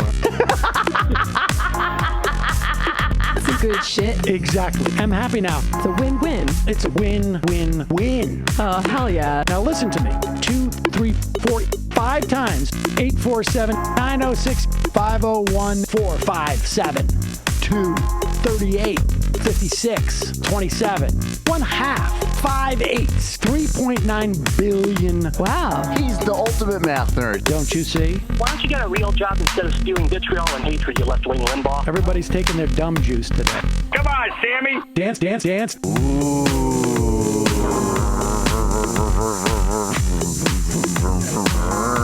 Rand Paul. I had my first post-coital scene with a woman. I'm hoping to add more moves to my repertoire. All I have is the dip and the swirl. Fine, we can double dip. Yes, this is a perfect moment. No. Wait, what? You make under $1 million a year. You're scum. You're nothing. Excuse me? Fuck you, you fucking liberal elite. I think you belong in jail. Thank you for saying that, Sam. You're a horrible, despicable person. All right, gonna take a quick break. I want to take a moment to talk to some of the libertarians out there. Take whatever vehicle you want to drive to the library. What you're talking about is jibber jabber. Classic. I'm feeling more chill already. Good. Donald Trump can kiss all of our asses. Hey Sam, hey Andy, you guys ready to do some evil? Hitler was such an idiot. That guy might be a Nazi. Agreed. No. Death to America. You. Yes. Wow. Wow, that's weird. No way! Unbelievable. This guy's got a really good hook. Throw our hands up. Ooh. Wow. But Sam, I gotta get off. No worries. Let's. I want to just flesh this out a little bit. I mean, look, it's a free speech issue. If you don't like me, Hey, shut up. Thank you for calling into the Majority Report. Sam will be with you shortly. All right. Now, some people might have noticed that my classic Monster Energy drink or soda isn't here, and that's because I actually need a water today because somehow I've decided to get sick on the day that I'm hosting the show. But I can handle it. Might cough here and there, but good old Matt over here, Matt number 2, is going to be taking care of that if he's gonna catch it if I cough. Talk, and we'll demonstrate what's going to be like. Okay, so I think everything. Ooh, I was just about That's to how cough. fast You I knew. can You duck knew. your I was audio. just about to. Here we go. That's professionalism. Matt's good. Got technology here, folks. So I believe I've turned on the call system. I haven't sat back here doing this in, I've been a guest on the show, but I have not ran the call system in, like we were talking about earlier, 5 years, and it's very much different than ever before. But let's test it out. Let's go to the first call that I see in the queue. 612. What's your name? Where are you calling from? 612. I swear I hear them. I definitely heard them. 612. All right. Well, then I guess 612. You got to call back. Hello? Oh, there we go. Oh, I hung up on them just as they said that. Call back. Whoops. Call back. I'll take you right away. But we'll go to Nathan in Pensacola. Nathan.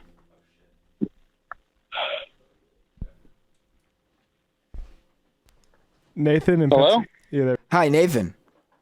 Hey. How are you? Hello? Do you hear me? Can you hear us? Is there something going on with our end of the... All right, let me try calling back in. Oh, well, of course, this would happen when... Hello? All right, I'll try calling back in. They can't hear us. Bloop, bloop. All right, I'm calling back in. Thank you for calling into the Majority Report. Please use no speakerphone and have your one comment or question ready. Listen for Sam to call out your area code. Sam will be with you shortly. 850. What's your name? Where are you calling from?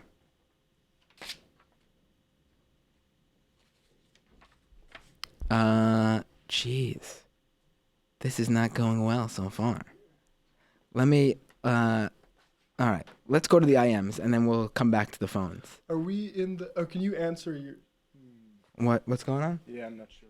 All right. Well, it's okay. We'll have to talk about... Well, if we can't take calls, it's not the end of the world. Let's try one more call. I'm really interested in seeing this work. So, 203. What's your name? Where are you calling from? All right. Well, it's okay. We'll have to talk about... Well, if we can't take calls, it's not the end of the world.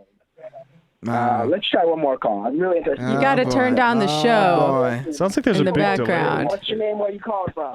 Hey, can you guys hear me? I can hear you. Can you hear me? Well, if we can't take calls, it's not the end. Yeah, turn the show Turn down. the show down. Let's try one more call. / off. Turn down the show. Oh, my. Oh, my. Oh, my. I feel like I'm caught in a time loop. Oh, my. All right. Can you hear me?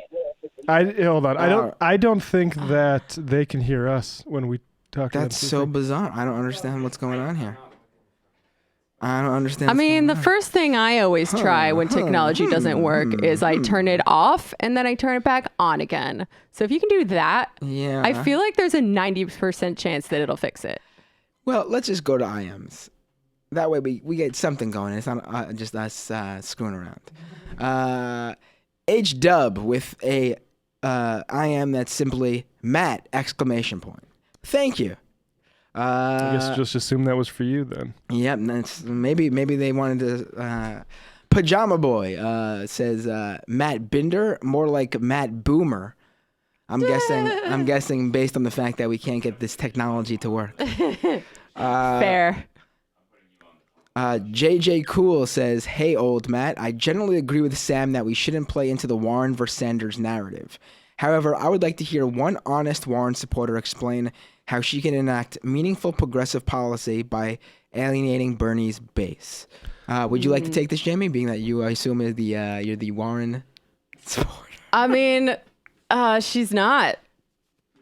Like, if we want to get progressive policies passed, it's going to require a grassroots movement. And the most activated people and the most involved people are the Bernie supporters. And if they're mad at Warren for being a fake friend, they're not going to be as helpful. Yeah, the thing that Warren supporters will be explaining 6 months from now, whatever, if Warren's a VP pick or maybe she wins the nomination or something, is that the most important thing is to defeat Donald Trump. I mean, that's just my opinion.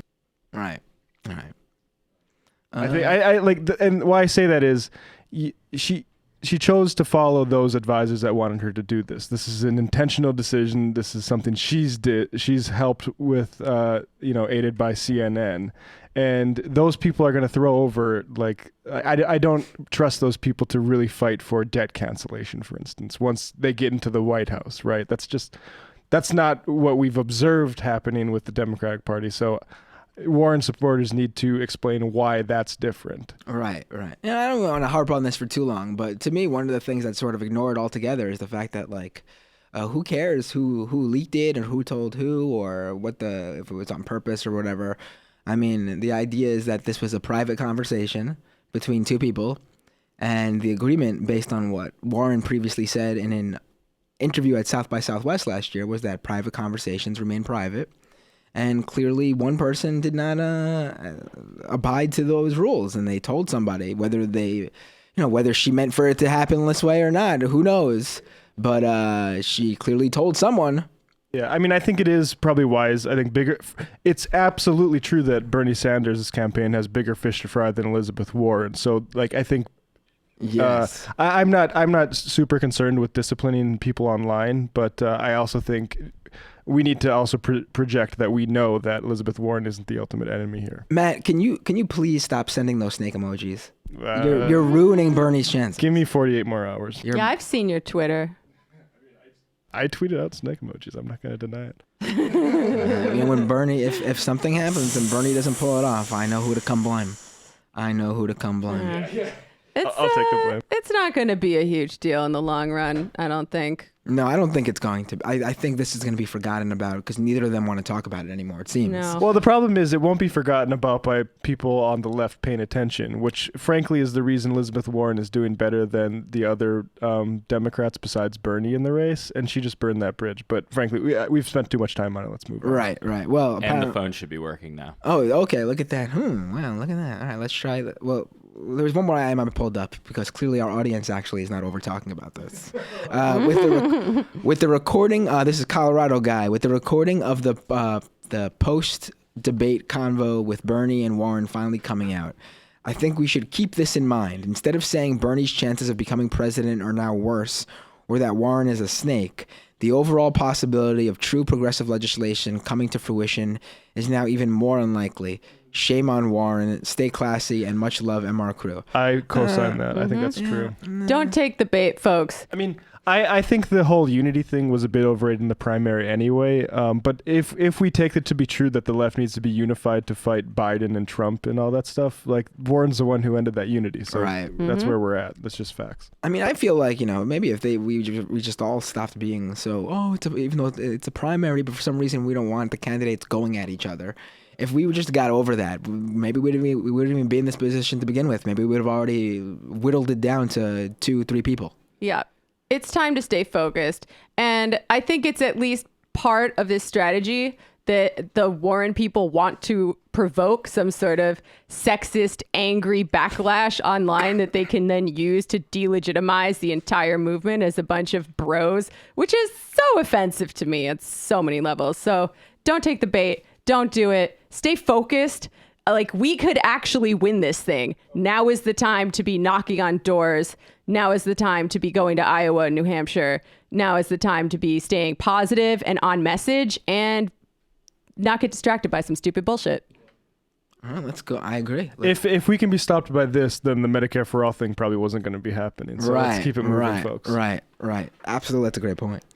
Let's go to the phones. They should work now. Let's see. Here's the 703. What's your name? Where are you calling from?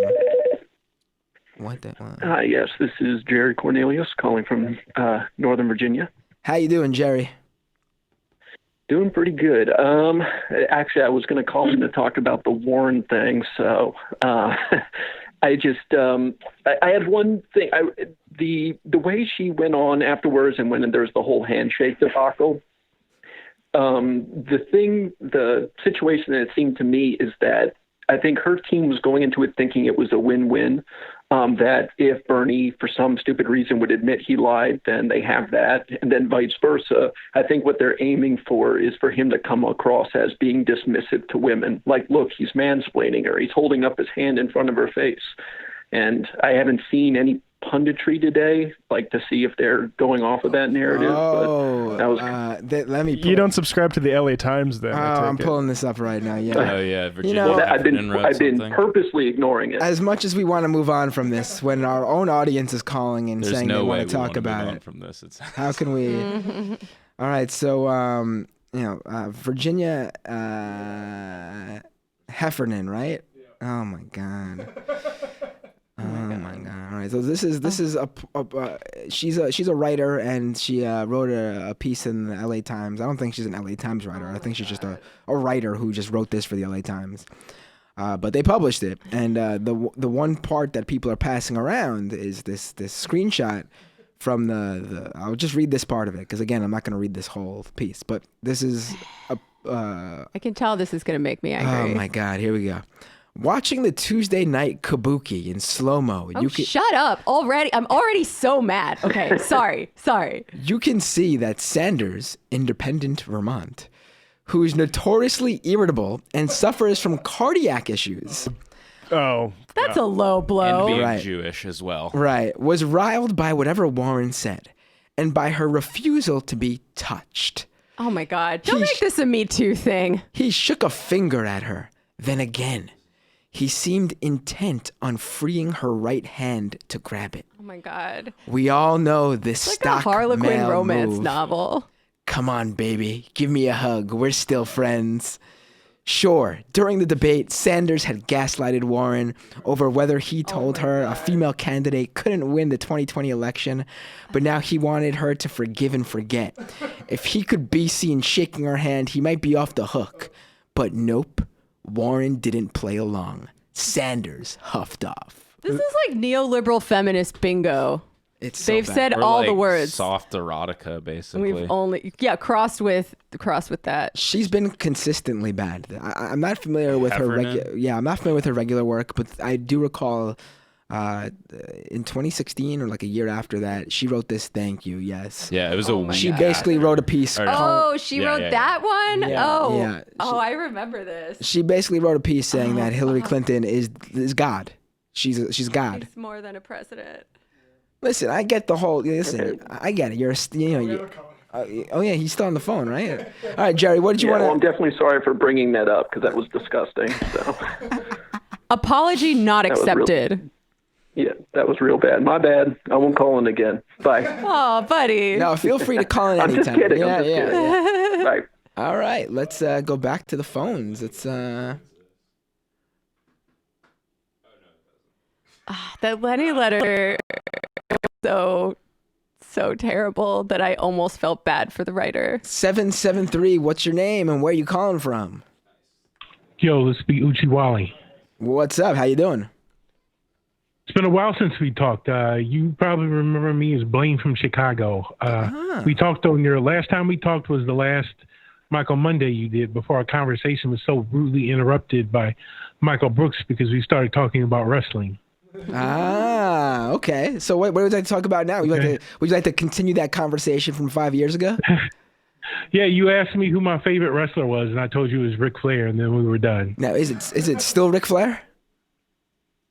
Probably. I don't watch anymore, though. Their product's stale. I know you still watch. It is very hard to still watch because it is getting a little bit boring, but there is...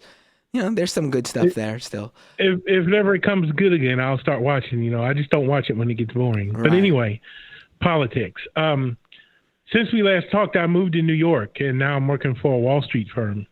And I've been privy to several conversations. They invite big-name people in to talk to us. And twice now we've had pretty big people on Wall Street come in, and the subject of politics came up. And I think it's interesting is when they talk about the future in the presidential election, no one's mentioned Sanders, but they're all worried about Warren. And I was wondering what your guys' opinion on that was. Now, and this is just like, in like private meetings and such you're talking about? Well, no, we had a big after-work company function, and then they invited in a really big-name Wall Street hedge funder. And then we also had another guy that comes in that was another big Wall Street guy, just gave a speech to us. And here's the speech guy's opinion is that gloom and doom if Warren gets elected because she's going to have confiscatory tax levels, to which I responded, define confiscatory, and he said he didn't know, which I thought was lame. Right. And then we had our CEO interview one of the biggest Wall Street hedge funder owners, and he basically asked him, in his little interview, what do you think will happen if Warren gets elected? And he was very worried that she could be elected. But at no time did any of them, when they were talking about presidential politics, even mention Sanders. And I don't think that's because they're not worried about Sanders. I just think they're in denial or they don't believe he could win. Yeah, they don't think. Yeah. Either they don't yet realize that he could win or they know it, but they're in denial about it because it's so scary to them. Right. I mean, if you think about it too, Warren jumped into this race at the beginning of 2019, and she had been steadily moving up, and then she peaked in September or October, and she was having her big surge then. So they probably think, this is the candidate that was consistently moving up without realizing that in the past month or two, Bernie's been surging, and it's possible they just haven't even realized that Sanders is the front runner on the left right now. But yeah, it's definitely because they do realize and they're still in denial. They don't believe it. But that's what I think. Yeah, I'm just getting the feeling they just don't take Sanders seriously as an electoral possibility. Right. I can't wait. I just hope against hope that they get to experience that tear in their reality. It's going to be so sweet. It's going to be funny when they, yeah. See, the thing I don't understand is I looked at opensecrets.org. My company actually, I looked up the big names there, and most of them actually donate to Democrats. Yeah, it's not surprising. It's still, a lot of these guys, they have socially liberal, fiscally conservative. That's what it's comes Yeah, there are plenty of Democrats who are friendly to Wall Street. Oh yeah, that's true.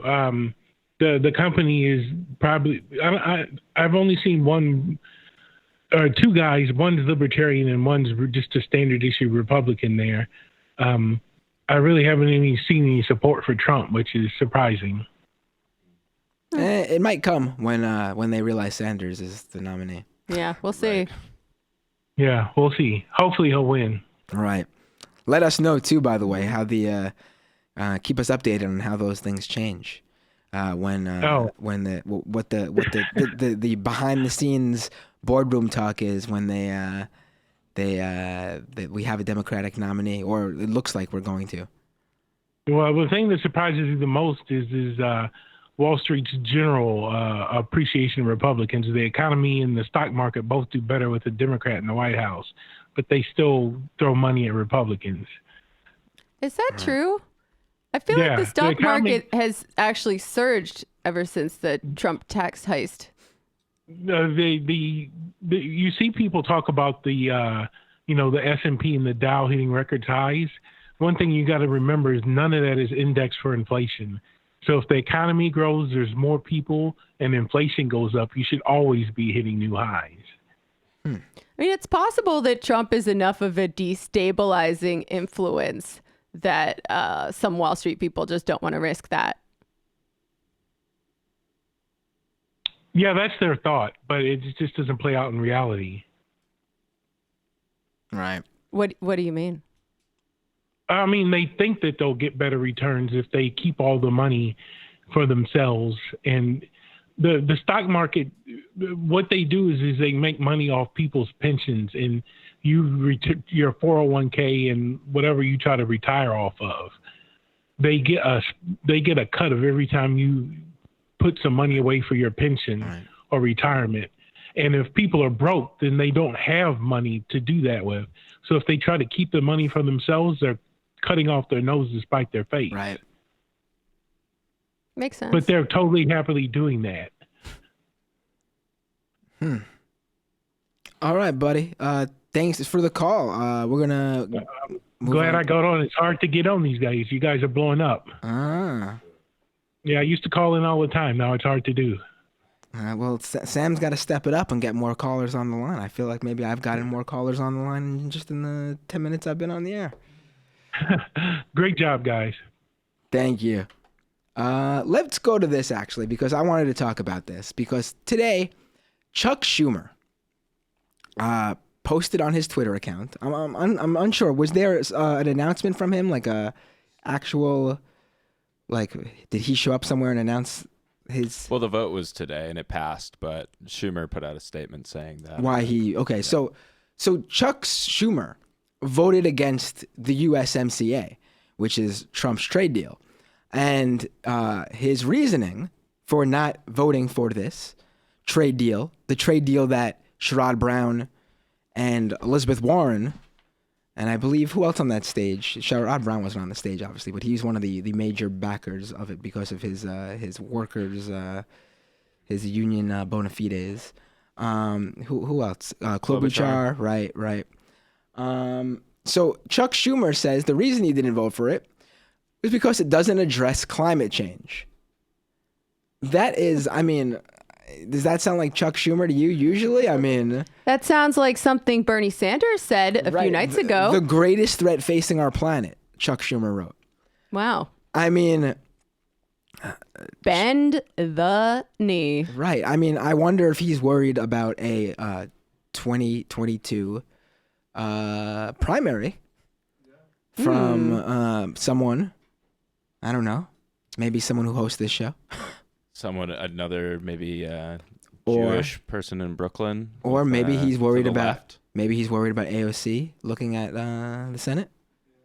But that is huge. That is huge. Yeah, maybe the Baileys have joined the Sunrise Movement. We should remind people this is how it was, at least Warren and Sanders' part was at the debate recently. Trade. Senator Warren. Well, they are the same in this issue. Senator Warren, you support. We should just point out that when Bernie says they are the same in this issue, that was right after the Iowa reporter said, Bernie, we're not talking about climate change. We're talking about trade. So maybe she should tell it to Chuck Schumer as well. Right. On trade. Senator Warren. Well, they are the same in this issue. Senator Warren, you support the USMCA. Why is Senator Sanders wrong? I do. I wasn't here. I've been in Congress long enough to have voted against NAFTA, but I led the fight against the trade deal with Asia and the trade deal with Europe because I didn't think it was in the interests of the American people, the American workers, or environmental interests. But we have farmers here in Iowa who are hurting, and they are hurting because of Donald Trump's initiated trade wars. We have workers who are hurting because the agreements that have already been cut really don't have enforcement on workers' rights.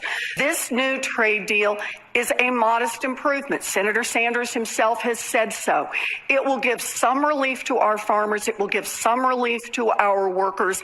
I believe we accept that relief. We try to help the people who need help, and we get a better trade deal. We need a coherent trade policy. We need a policy. Yeah, I mean, let's. The thing that really bothered me when Klobuchar said something similar too about how Trump's trade policies are terrible and that's why we need this. I mean, they're literally saying Trump's trade policies are terrible. We need to vote for this Trump trade policy. I mean, that's literally what this is. So yeah, good for Chuck Schumer for, I guess, becoming inspired by Bernie Sanders. And Bernie bro Chuck Schumer. Right, right. And literally using a very Sanders-esque reason for voting against this trade deal. How many people, what was the vote? What did the vote come down to? Final vote right now? Yeah. Just interested in seeing how. Here's what Bernie said about this thing. And I think his framing was right, which is that not to get into or you're really going to be against the 50,000 or however many jobs that this would supposedly save, and say, actually, this won't go nearly far enough in addressing how many jobs have been hollowed out of this country. I think this might include it here. It's Your statement that people think this is going to be a great job creator. This is a modest improvement over what we have right now. It would allow, hopefully, Mexican workers to organize into unions, independent unions, and be able to negotiate decent contracts. I don't agree with. That's the positive thing there. Right. That was a pro-Warren person that clipped that, I guess. So it passed 89-10 with the 10 people who voted against it as Pat Toomey, Cory Booker, Kirsten Gillibrand, Kamala Harris, Ed Markey, Jack Reed, Bernie Sanders, Brian Schatz, and Chuck Schumer, and Sheldon Whitehouse. Wow. So it is a lot of like Green New Deal kind of adjacent people. Booker, Gillibrand, and Harris voting against it. Yeah. I mean, and I got to tell you, 10 is that's disappointing. How the Democrats just not like that's one of the things. I mean, that's completely like that's if you want to see plain as day the difference between Democrats and Republicans.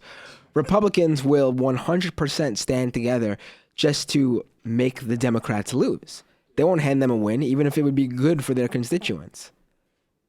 That's not even the analogous thing in this scenario, but what we're seeing is that how many Democrats, that was what, like 30-something Democrats then voted for this?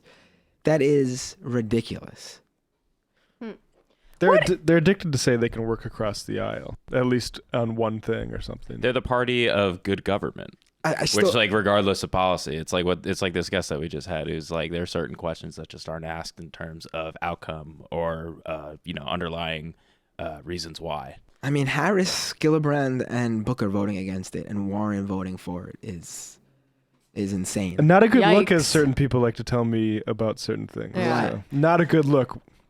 I mean, hell, Bernie should have. I think Harris came out and said she wasn't going to vote for it before the debate. Bernie should have brought that up on stage. She should have said, Kamala Harris stands with me on this one. I think, he would have, maybe the K-Hive would have, but. I mean, what is the best policy on trade? Because this has been a conundrum for a lot of people on the left, and I'm still a little confused about it, and I would like to get your take. I mean, I have some ideas. Right. I mean, for me, a good trade policy would obviously center climate change in this day and age, obviously, which it doesn't at all. I would say that it would also be one that focuses on workers around the world and not just those who are in the country that we are living in. Yeah. What would you say? Because, okay, a lot of the right-wing reactionary badness that we've seen around the world is on some level a reaction to neoliberalism and globalization. We know that globalization is bad. We know as long as we have, national borders within this, it's going to pit workers from different countries against one another in a race to the bottom. We know that it enforces austerity and cuts to the welfare state all over the world. But the answer to it is not this kind of Brexit politics that we've seen coming out of, well, particularly the UK, but we've seen some kind of Brexit-y politics coming from Trump as well. This idea of economic protectionism as a shelter from the world market, and the idea that we can bring the jobs back and live in this kind of autarky where the US makes everything that it needs. Like, that's a fantasy as well. You can't put the toothpaste back in the tube. And it often leads in some very racist and xenophobic directions. Right. And, we have left-wing parties all over the place saying, well, we're for some economic protectionism, free movement of people, restrict the movement of capital. But it just seems like an insufficient answer to this problem. Like, I know how I would solve the problem in the long term, right? A global socialist revolution overthrowing the bosses. But in the short term, like, what is the best left populist position on trade? Because even some of Bernie's policies seem to be a little bit protectionist. Right. I honestly do not know. I know what's bad and what's not enough. I don't think. But in terms of what would be the perfect, I don't even know if it exists. I mean, I just keep coming back to empowering an international workers movement, like you said. Yeah, I wouldn't conflate all protectionism with sort of the Brexit, what's going on with Brexit. But I think I got distracted by. I think what needs to be done is kind of what's in this, what Bernie was touting, which is that you need to focus on workers' rights wherever they are, so then you can avoid more of the race to the bottom thing. That's obviously not going to happen under a trade deal that any Republicans sign. You need to make trade deals that aren't mainly about intellectual property protections, which is what most of this stuff is. The Trans-Pacific Partnership was basically how to set up a court system for corporations to adjudicate things about, and then sue countries if they try to do anything about labor rights. Right? That's obviously awful. But I think you definitely need some sort of state enterprises on certain things, and that's where in trade talks countries get upset at you, because why are you putting all this, say China, for instance, has poured all this money into state rail technology. So they have high-speed rail all across the country. Meanwhile, we've been doing, cash for clunkers because the auto industry has such a hold over politics. I think you do need a bunch of that sort of, and I don't know that necessarily is protectionist. Maybe China was sourcing contracts worldwide for those trains, but you need to do stuff like that where you're pumping money into people's pockets at the same time as defending their rights as workers. And I don't know, it's nice that Bernie cited that as a good thing for the USMCA, but I don't know. Right. Let's go to the phones again. We got a lot of calls. 814, what's your name? Where are you calling from? Hello? Hi, what's your name? Where are you calling from? Well, first I just want to say, I am tired of all these kooky characters calling in, telling these silly stories, amateur comedians, okay? Anyway, I just want to say I'm Rush Baby from Sandusky Land. Hi, Rush Baby. How are you? Not so good, honestly. Oh, what's wrong? What would you like to one talk of my about? favorite continents. One of my favorite continents was just on fire. Your what? Favorite continent, Australia. Oh. Continent. Okay, yeah. Oh, I couldn't hear you. Yeah. Continent. Yes. I thought you said con men. Yeah, I thought you said con men too. I was very convent. confused. Yeah, Right. I was like, oh no. But yeah, Australia was on fire. Yes, it was horrible to see what was going on there.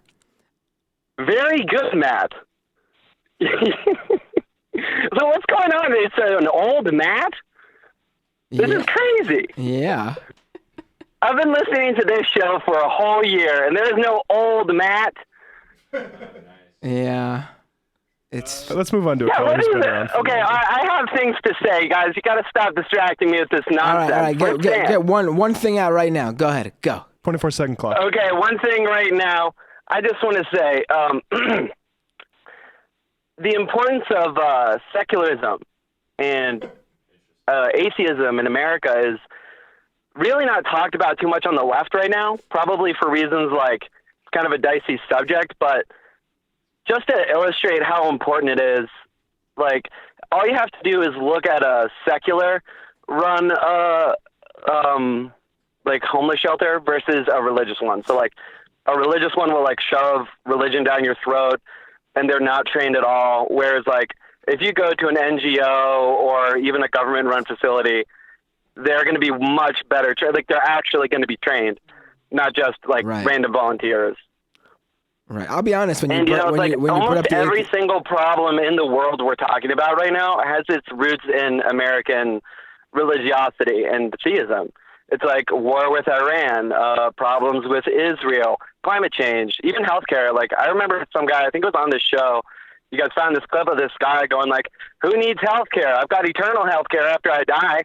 It's what the fuck are you talking? That literally, your religion is going to kill people. And it's we're going to talk about rights for women. I mean, it's a truism. It's a banal truth that religion is used to control people, right? It's a banal truth. And it's still happening right now. I mean, religion and politics in this country, right-wing politics and religion are intertwined to the point, if you listen to American Family Radio, I mean, they talk about the infiltration of Muslims into American politics. Like, and this is supposed to alarm people, right? I mean, like, it is so clearly happening. It's like, we can't shy away from this any more than we can shy away from climate change, because I mean, they really do go hand in hand.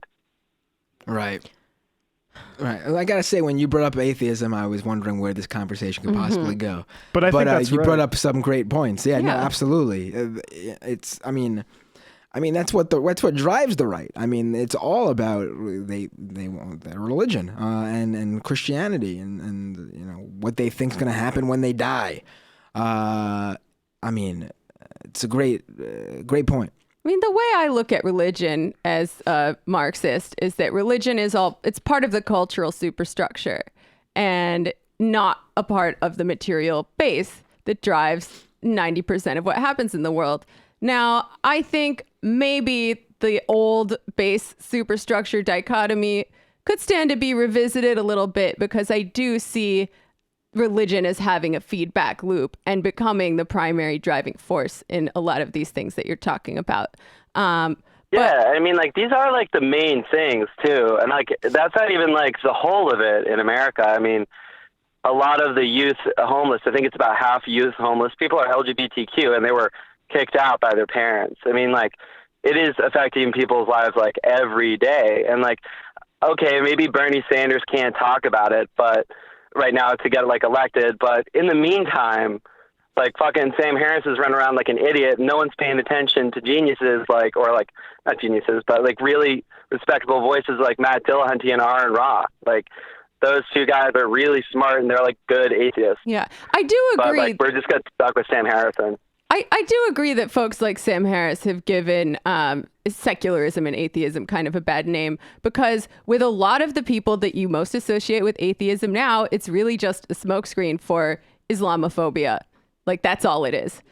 But yeah, I mean, I disagree with some of my fellow leftists. Like, I think the left should be secular. I think we should be critical. Marxism is a ruthless critique of everything existing, right? Why is religion exempt from that?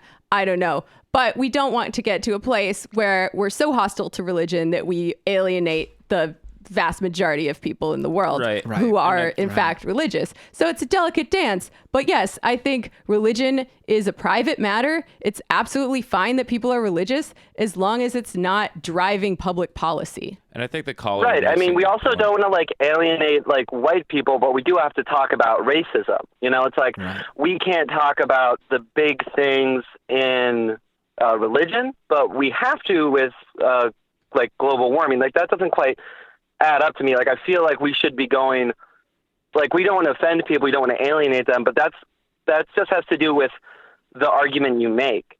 But this is like one we have to make. I would just say that, first of all, I agree with you. I think religion is basically imperial psychological operations for the last 2,000 years.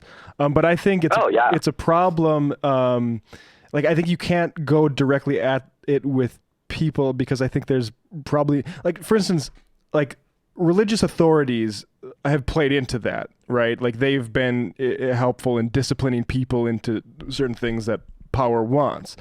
I think what I would say is there's more of an opportunity now to maybe have more diverse types of religious messages that aren't all imperial psychological operations to help people stay in line. Because I think the reason that the New Atheists did the whole like atheism thing, and why I do think that was basically a Trojan horse for Islamophobia, is because when you strip people's like Dave Rubin's embracing religious and like sort of unsecular things now, and it's because I think when you strip away people's like sort of the way that they make meaning, and all they're given is the culture that we have now, which is a awful right-wing culture, despite I think most people not being right-wing, then I think you're setting them up to drift towards the right a little bit. So, I mean, I've heard Matt Dillahunty. I think what he is doing is great. I just don't know in terms of politics right now if it's like outside of like suing to make sure religion isn't encroaching into official things. I don't know if it's the most useful thing for activists. And also, religion is not a monolith, and the way that spirituality manifests in different people in different places at different points in time is heavily, heavily mediated by a lot of other factors, including their material circumstances, including the society in which they live, including their individual interpretation of it. So, Right, yeah. I mean, like, we're not talking to, I know there's no monolith when we're talking about religion or even Christianity or even Catholicism, all of which I'm very familiar with, in my own personal, life. But I will say that though it is a very, diverse thing, religion, right now we're just talking about America, right now. And it's right now, religion is, out of hand in America. Things are fucking bad in America with religion. Yeah, but yeah. It's not just any religion. It's I don't think it's being and it's not just Christianity. It is this weird synthesis of Christianity and capitalism and white supremacy and patriarchy. Right. I mean, it would be weird if we if we're dealing with a problem or a problematic part of the country. It would be weird to address capitalism, racism, misogyny, general bigotry, and then not religion. And it's one of the common factors with racism and with bigotry against LGBTQ people is religion, in America. I just is a thing that is causing people preaching from the pulpit that climate change ain't real or what have you, actively attacking women's rights. It's kind of crazy to ignore that, isn't it? Well, yeah. I'm just saying it's more of the those other things, particularly capitalism at this current alienating phase of our society is driving the way that religion manifests more than the other way around. All right, we got to jump. A lot of calls to get to. Thanks a lot. Thank you. Bye. All right. It's just about the angle of attack, I think.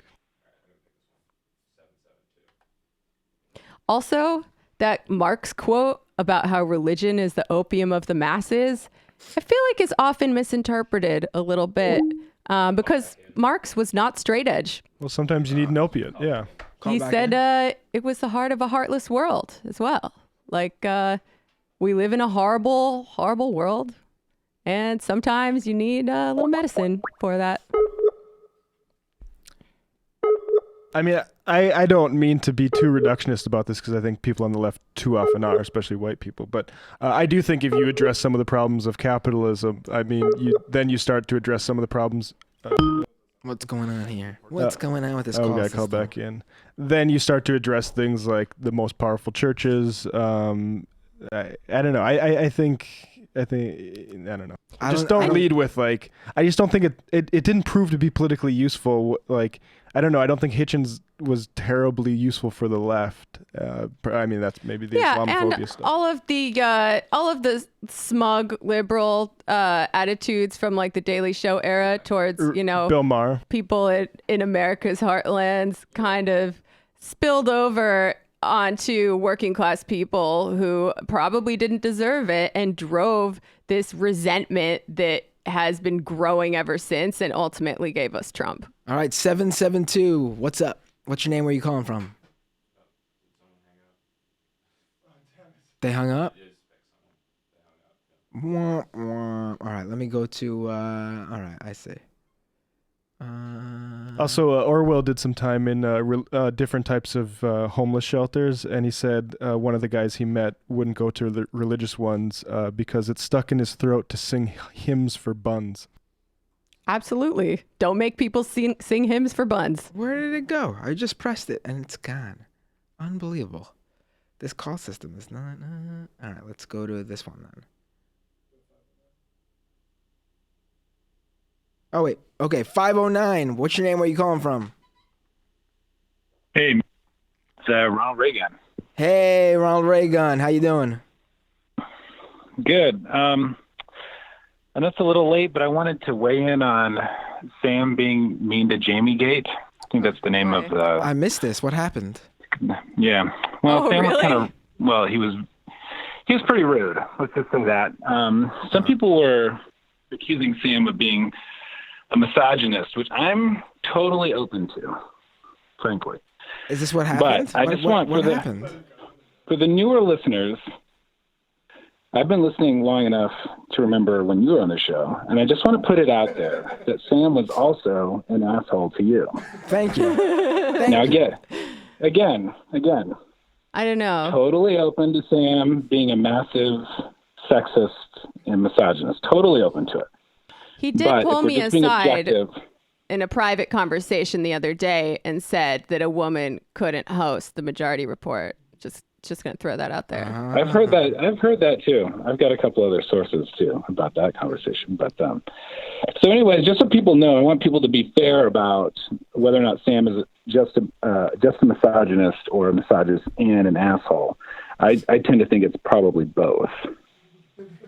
So I think that's probably the most accurate. You're right. That gets at both. Yeah, you gotta come around more often. I miss you. Thank you. I should come around more often. All right. Love you, buddy. Thanks for shedding some light on that. Let's do the Buttigieg audio, because Buttigieg was also Mayor Pete Buttigieg, who isn't a mayor anymore, actually, right? Yeah. Ex-mayor. Right. Ex-mayor Pete Buttigieg. Ex-South Bend mayor. Ex-McKinsey Pete Buttigieg. Ex-McKinsey, yeah. Ex-Naval Intelligence. Ex-Naval Intelligence, right, yes. So Pete Buttigieg, it was his turn to talk to the New York Times. And, you've probably seen the screenshots going around of the various different, or even you read the whole interviews yourself, the one where New York Times spoke to Bernie and wanted to know the hard-hitting truth about his previous crushes when he was a child or something like that. And cancel culture. Cancel culture, that was another. And Bernie Hot topic. did not know what cancel culture is, which makes me respect the man even more. Also, he doesn't have any apps in his phone. Right. I mean, it makes sense. Why would he need apps? I don't want Bernie to have apps in his phone, Right. honestly. Right. I'm more of a mobile web guy. The browser's fine. The browser's fine, right. I just check /politics every morning. Right. Who needs the apps? So let's play this. So Pete Buttigieg had his New York Times interview, and did they release a video version of all of them? I didn't see one of Bernie, at least. I would like to see them ask him about cancel culture. Yes. I haven't seen that video yet. He says, what was he says, like, help me out. I don't know. Give me a little bit of a hint. No idea. So let's hear this Buttigieg clip. You have been on the front lines of corporate downsizing. You've been on the front lines of corporate price fixing. You've been on the front lines of our misadventures. I'm sorry, of our misadventures in foreign policy. You've had direct experience of many of the things that make a lot of young people very angry about the way that this country is operating right now. You don't seem to embody that anger. So the proposition that I've been on the front lines of corporate price fixing is just to get that out of the way. You worked for a company that was fixing bread prices. No, I worked for a consulting company that had a client that may have been involved in fixing, or what was apparently in a scandal. I was not aware of the Canadian bread pricing scandal until last night. But do you feel the anger that many young people feel about the state of Yeah, of course, because it destroyed my city. I grew up surrounded by crumbling factories and I thought, what do I need to put on my resume to get the hell out of here? Right. empty houses. My city lost 30,000 of its 130,000 people, largely before I was born. So I'm under no illusions about the problems that are present in American capitalism generally, and were unleashed beginning with the Reagan era specifically. And while I may not be as emotive sometimes about my sense of anger or frustration or injustice, I would not be doing any of this if I were not propelled by a level of passion. Oh my God. Jeez. He grew up in a college, by the way. I mean, his dad was a Gramsci scholar. He's not exactly the son of a laid-off iron worker. Right. I mean, his whole entire everything on his resume seems so perfectly planned that to bring him to this point in his life where he's running for president. I mean, this is a guy who, I mean, the funny thing about him bringing up his city is that wasn't he involved in people in the minority areas, majority areas of South Bend losing their homes because, yeah. Not to mention the police department. Do we have this Vice thing? Oh, yeah. Oh man. Okay. So he basically admitted that the price fixing bread scandal was real. Right. Without sort of putting it that way, while you're looking that up, God, I'm having a tough time remembering what I'm trying to bring up without the regular hosts here today. Go on. Where'd it go? In his memoir, Buttigieg wrote, "I was learning about the nature of data. By manipulating millions of data points, I could weave stories about possible futures and gather insights into which ideas were good or bad. I could simulate millions of shoppers going up and down the aisles of thousands of stores." Like the simulation that he's talking about is literally just his imagination. Right. This is what you get paid $200,000 a year for. Right, but the idea that he would just be just a cog in the machine at McKinsey. I mean, the guy was hired very specifically because of his talents. I mean, he wasn't brought in for this high-paying McKinsey gig because he was just like there to crunch numbers and not have any sort of and give them some sort of analysis that actually makes them affect how they go about doing things. Like he clearly did it. He keeps portraying it as, listen, they gave me spreadsheets and I put in numbers and blah blah blah blah. I used my imagination. But you would not hire someone with his background for that because it's pointless. You hire someone like a Buttigieg because you want him to make these decisions for you with his when he does his analyzing and whatever with his spreadsheets. That's when he gives the proclamation of, hey, we should do this or we should do that.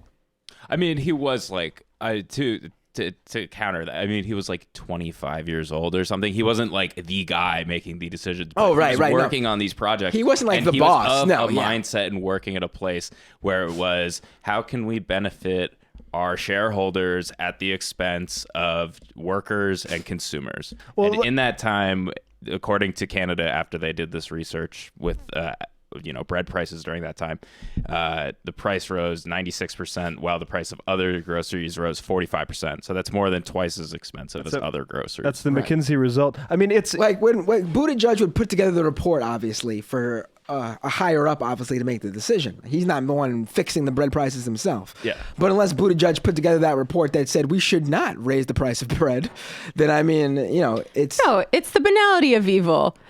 So much of the worst violence in this world is carried out with the help of spreadsheets and middle managers, just like Pete Buttigieg. And just because you're only doing spreadsheets, that does not get you off the hook. Let's not get too caught up on the bread price or fixing thing here, though, because it's interesting to note what he doesn't take offense to right at the beginning of this clip. He says you were at the front lines of corporate downsizing, right? You have been on the front lines of corporate downsizing. You've been on the front lines of corporate price fixing. You've been on the front lines. Like, that's when he takes offense. But just the front lines of corporate downsizing, like if you're so aware of the general ills of American capitalism, Pete, what was like, did that change you? What was that like, just saying like, hey, if we cut like 30 of these people, we can have a synergy where we save a lot of... Well, sure, exactly. Yeah. And there would be a way to play that too, if he were willing to burn that bridge with the consultancy class, right? He could say, yeah, I was on the front lines of corporate downsizing. I did this job. It sucked. And that's why I'm running for president, to make things better. But he didn't say that, did he? Yeah, he could be the McKinsey version of Wendell Potter.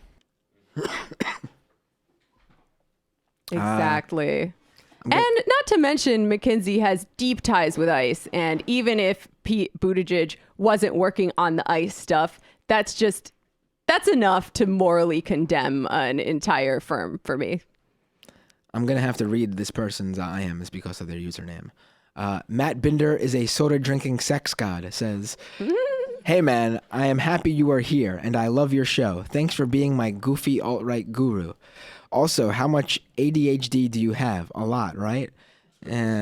Also, Matt... Solidarity. Also, Matt Leck. Literary Hangover is my favorite show. And this person continues. Virginia Heffernan called Glenn Greenwald a Russian asset in a really depressing take on his journalism. Yeah, I'm not Oh my God. Someone just sent me a hilarious / horrifying tweet from her. Do you want me to read it? Last night with Iranian friends, : disc of their fathers coming home bloody I guess she means discussion of their fathers coming home bloody in the 70s, who now regret their role in the revolution. One committed suicide in shame. They likened revolutionary idealism to that of Bernie fans, saying they too, bloody or not, will regret their support. Lunatic. That's some real galaxy brain shit right there. Also, that did not happen. Yeah. Dames Darwin, good to see old Matt on MR, and especially good to see him sporting a Crass t-shirt. Brings back memories, some older than others. That is a good shirt. Thank you. Bullprog, early voting starts this Friday in Minnesota. Kentucky Fried Comrade, one thing that bothered me about the debate was CNN was asking candidates whether they would leave soldiers in Iraq. Not a single candidate addressed or recognized the fact that the Iraqi government just voted unanimously for us to leave. Right, that's a great point. Although Bernie did mention the Iraqi casualties of the war, which candidates very infrequently do. People never talk about the deaths of people who aren't Americans, Right. and that's it's kind of bad. Especially when it's like 4,000 or 5,000 to like hundreds of thousands. Yeah, just gonna throw out a hot take that not acknowledging the hundreds of thousands of non-Americans who died in this war, kind of bad. Winnipeg Craig, have you guys seen the Michael Bloomberg interview on Colbert? It's unreal how bad his performance was. It needs some MR analysis. His explanation of his stop and frisk policy, his position on a wealth tax, and his awful jokes. It's split into 2 videos on YouTube. Wait, he's still trying to explain away stop and frisk? Didn't he come out and apologize for it? Is he rolling back on that? Is he now trying to explain why stop and frisk was good after he apologized for all the harm it caused? This is on Colbert, they're saying? Yeah. I'm not seeing any clips of it yet. All right. The fact that Buttigieg says Loblaws may have been involved in price fixing and that it was apparently a scandal when we already know they did should tell you that anytime he tries to equivocate on his own history or policies, he's lying. That's a lie, what he did Right. there. Derek, thanks for the interview today, Sam. It's a shame that the charter school movement refuses to calculate how this kind of schooling damages public schools and only applies standardized testing data when it supports their argument.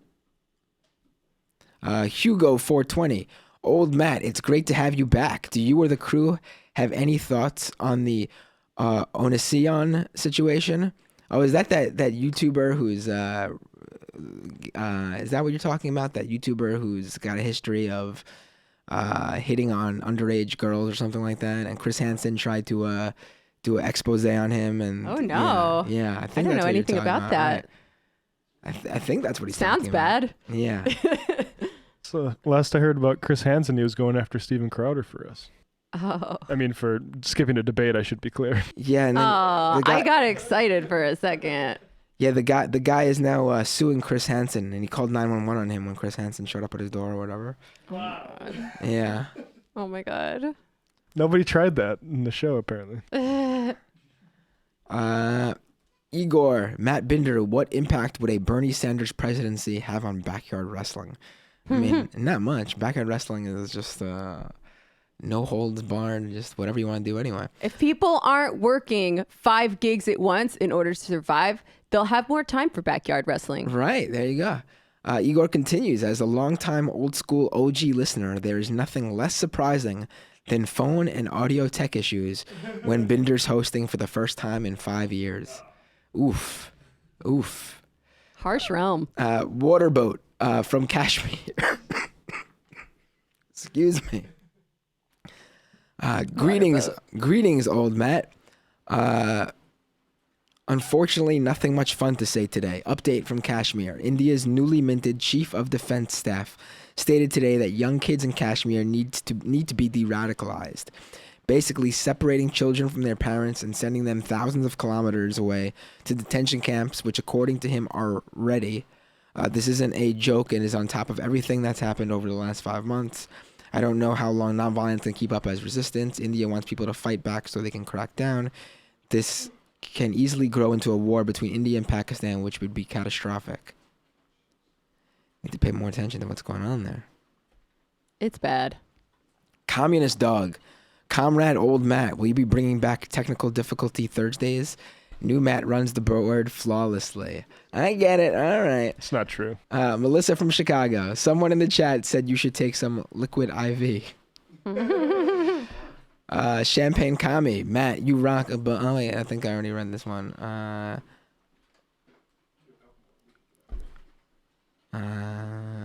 Pajama Boy says, I'm shocked you didn't want to pay and subscribe to the LA Times after reading those few paragraphs. How long does the show usually go to? I will subscribe to the LA Times if it has as much quality softcore pornography as was in that one that we read a paragraph of. The LA Times has a good union, so they should get together and say no more Virginia columns. Seriously. Right. One of many benefits of having a union. H-Dub says, Doomed is fantastic. Thank you. Let's take one more call, and then we'll start wrapping it up. This person's been waiting pretty long, so let's give him a... 308, what's your name? Where you calling from? Ooh, we're ending on a low note today, everybody. It's Kowalski. How you doing? Oh, freezing. 6 degrees, but someone's got to haul in this non-GMO corn. What would you like to talk about today? Well, just one of those previous calls, I just got to say, if you don't know much about religion, absolutely do not try to attack people on it, because Christianity, along with Judaism and Islam, the Abrahamic religions, actually becomes stronger under pressure. That kind of just has to be reformed from the inside. If you go on it from the outside, you just simply solidify resistance. So don't touch on it at all if you are not really informed on it. So just putting that out there. But the reason I'm calling in is because I thought I had something Jamie would like to hear. Oh. Tell me more. Okay. So one of the things, my campaign started, although my goddamn site isn't up yet, I'm having some issues. It's going to be resolved soon. But going around talking to farmers about our plight, how the Green New Deal worked well for us, pretty much everyone is on board that they would do a farmer's strike by driving our heavy equipment on state capitals and Washington itself, which I'd have to say would be one hell of a display. If you've ever seen farmer protests in France, those things are nuts. Oh, they will flood the streets with sheep. I've seen it. It's great. Well, one interesting thing, I cannot find the video on it, but they brought out a riot tank. But the thing is, the riot tank is not big enough to overturn agricultural machinery. In fact, the agricultural machinery overturned the riot tank. So, farmers marching in, wanting the Green New Deal, teachers, everybody else, I mean, I'm not really sure if you could even have any national media say anything negative because you just simply have too broad a support. So, I mean, it's essentially one of those things. You have an army. We don't care if you have all this money. What good is it to you? We've got you surrounded. So, yeah, some nice information out there is that if we can find some issues to come together on in the Green New Deal, I think, if made properly, you could definitely get ag support on it. You know I'm on board with that. Thanks for calling, Kowalski. I mean, the French farmers with their manure tractors were very useful in some of the Gilets jaunes protests. So nice, spray some poop around. Oh, yeah. Didn't they fill a whole bridge with poop? They at least sprayed one of their really nice old buildings that they have in abundance there. Yeah, I mean, you got to take advantage of the resources available to you, and farmers are rich in poop. And I mean, that just looks so amazing symbolically, too, right? Like, right. This huge, giant capital investment being used to say F you. Right. Oh, yeah. I agree. American farmers need to get a little creative, maybe take a page from the Book of the French. We need anti-farmers. I like it. Oh, I can't not read this. I am from my dad. But he's asking a serious question. Did YouTube finally broadcast? Well, not a serious question, but asking a question about my YouTube. Excuse me, jeez. Did YouTube finally broadcast your post-debate Doomed? No, That's really most. I think Sam mentioned it on the show. According to my dad, he did. But the most ridiculous thing happened to me where my live stream was copyright stricken on YouTube before I even went live. Like it just got copyright stricken for no reason. Like because it was the title was about the debate. I think CNN is a YouTube corporate partner, and they might have some. I mean, there's no copyrighted content in that live stream because it never aired. You did pre-crime, pre-copyright crime, a thought crime. Thought crime. All right. I think that's gonna be. Oh wait, there was a. Someone had said, which do you prefer for MMJ, medical marijuana or Matt, and Jamie? I don't even know. In what context do we need to pick an M, an M, and a J? I think in this person's very stoned context. Porque no los dos. My morning jacket. I'll pick that one. All right. Yeah, let's go to a final IM. Geez, there's so many IMs now. Back in my day, there weren't this many IMs. You would actually finish up the IMs by actually finishing them. That's been out the window for about 2 years now. Jeez. Yeah, I can't even find. Oh wait, here we go. Let's roll with this one. Australian Angela, Matt, and Jamie and Brendan. Hi, good news and bad news. It's raining, yay, but it won't put out all the fires, and it brings other problems like ash running into waterways. We have already had a few mass fish kills. Yeah, I'd seen that it was raining in Australia, and I mean, there's probably some negatives like you mentioned, but it seemed like for the most part people were pretty happy about it because it was putting out a lot of the fires. But yeah, it's such a bad situation there. All those pictures and video of the animals who heartbreaking. Oh my God. Do we have a more uplifting? How about one more IM to leave the people with before we go to Casual Friday tomorrow? Yeah. I can't even it's so many. Matt from Mass. Hey Matt, it's Matt from Mass. Hope all the Matts are doing well out there.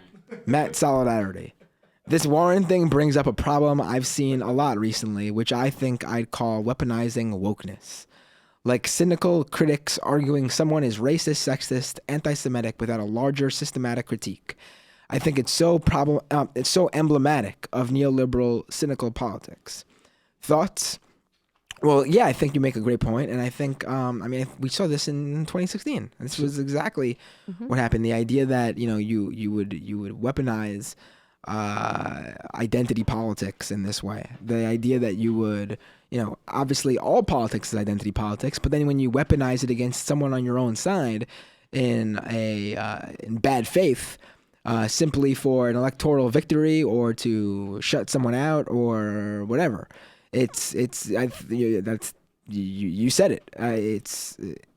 It's ridiculous, and it's what's the worst thing about it is that it undermines all these arguments that are made in general when we use it in this way. Because how can anyone take this? How do you go after a Republican for actual sexism when you're just gonna weaponize sexism against someone who isn't a sexist? Yeah, I would only add that identity politics, when deployed in this cynical neoliberal way against the left, are a kind of class politics. They are the politics of the ruling class and the status quo. And Adolf Reed is very good on this. I know he's like Michael's favorite guy. Michael, did you guys mention that on the show? His pictures on.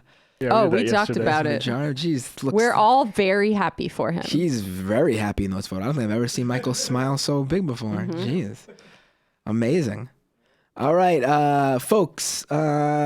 You can follow. It's been a pleasure. It's been an absolute pleasure. I hope to do this again. It was fantastic. Thank you for putting up with me waking up this morning and with my voice almost gone because my body decided on this of all days to get sick. But I really appreciate Sam for having me on. I appreciate Jamie and Matt and Brendan for doing this with me. We appreciate you too. Oh, my thank you. You can check out my, subscribe to me, my YouTube channel at youtube.com/MattBinder. Follow me on Twitter at MattBinder. Doomedpod.com for the podcast. Other than that, Sam is back tomorrow, I believe. Yeah, Sam's back tomorrow. Michael is not back tomorrow, right? No. It's up in the air. Who knows? Right. Jamie, are you here tomorrow? No, I will be traveling upstate to have a fun weekend in the woods with my friends. Nice. Matt, are you here tomorrow? Yes, I am here tomorrow. Okay, well, cool. Are you here tomorrow? Matt and me, we're here. We're always here. Yeah. We live Just here. sure. We have bunk beds in the back room here. Right. Oh. And a little That's what those efficiency were. apartment. That's what those were. We're writing a pilot for a sitcom about a hot plate. Yeah. That would be. It's called the Majority Report Bunkhouse working title. I would watch that sitcom. It sounds like it would be very funny. All right, folks. Geez, I almost said see you all next time on Doomed. All right, ladies and gentlemen, that was The Majority Report with Sam Cedar. Take care. Have a nice day. It might take all the strength I got to get to where I want, but I know somehow I'm gonna get there. I wasn't looking when I just got caught between the truth and the light bar. But finding out won't make me feel any better. Yeah, I know the clock is ticking, but the meds are gonna kick in, and my pilot light shining bright. I guess somewhere the choice was made for the option where you don't get paid, for the road that bends before it finally breaks you. I guess somehow I lost my drive between the 101 and the 5. Do you know how far the detour takes you?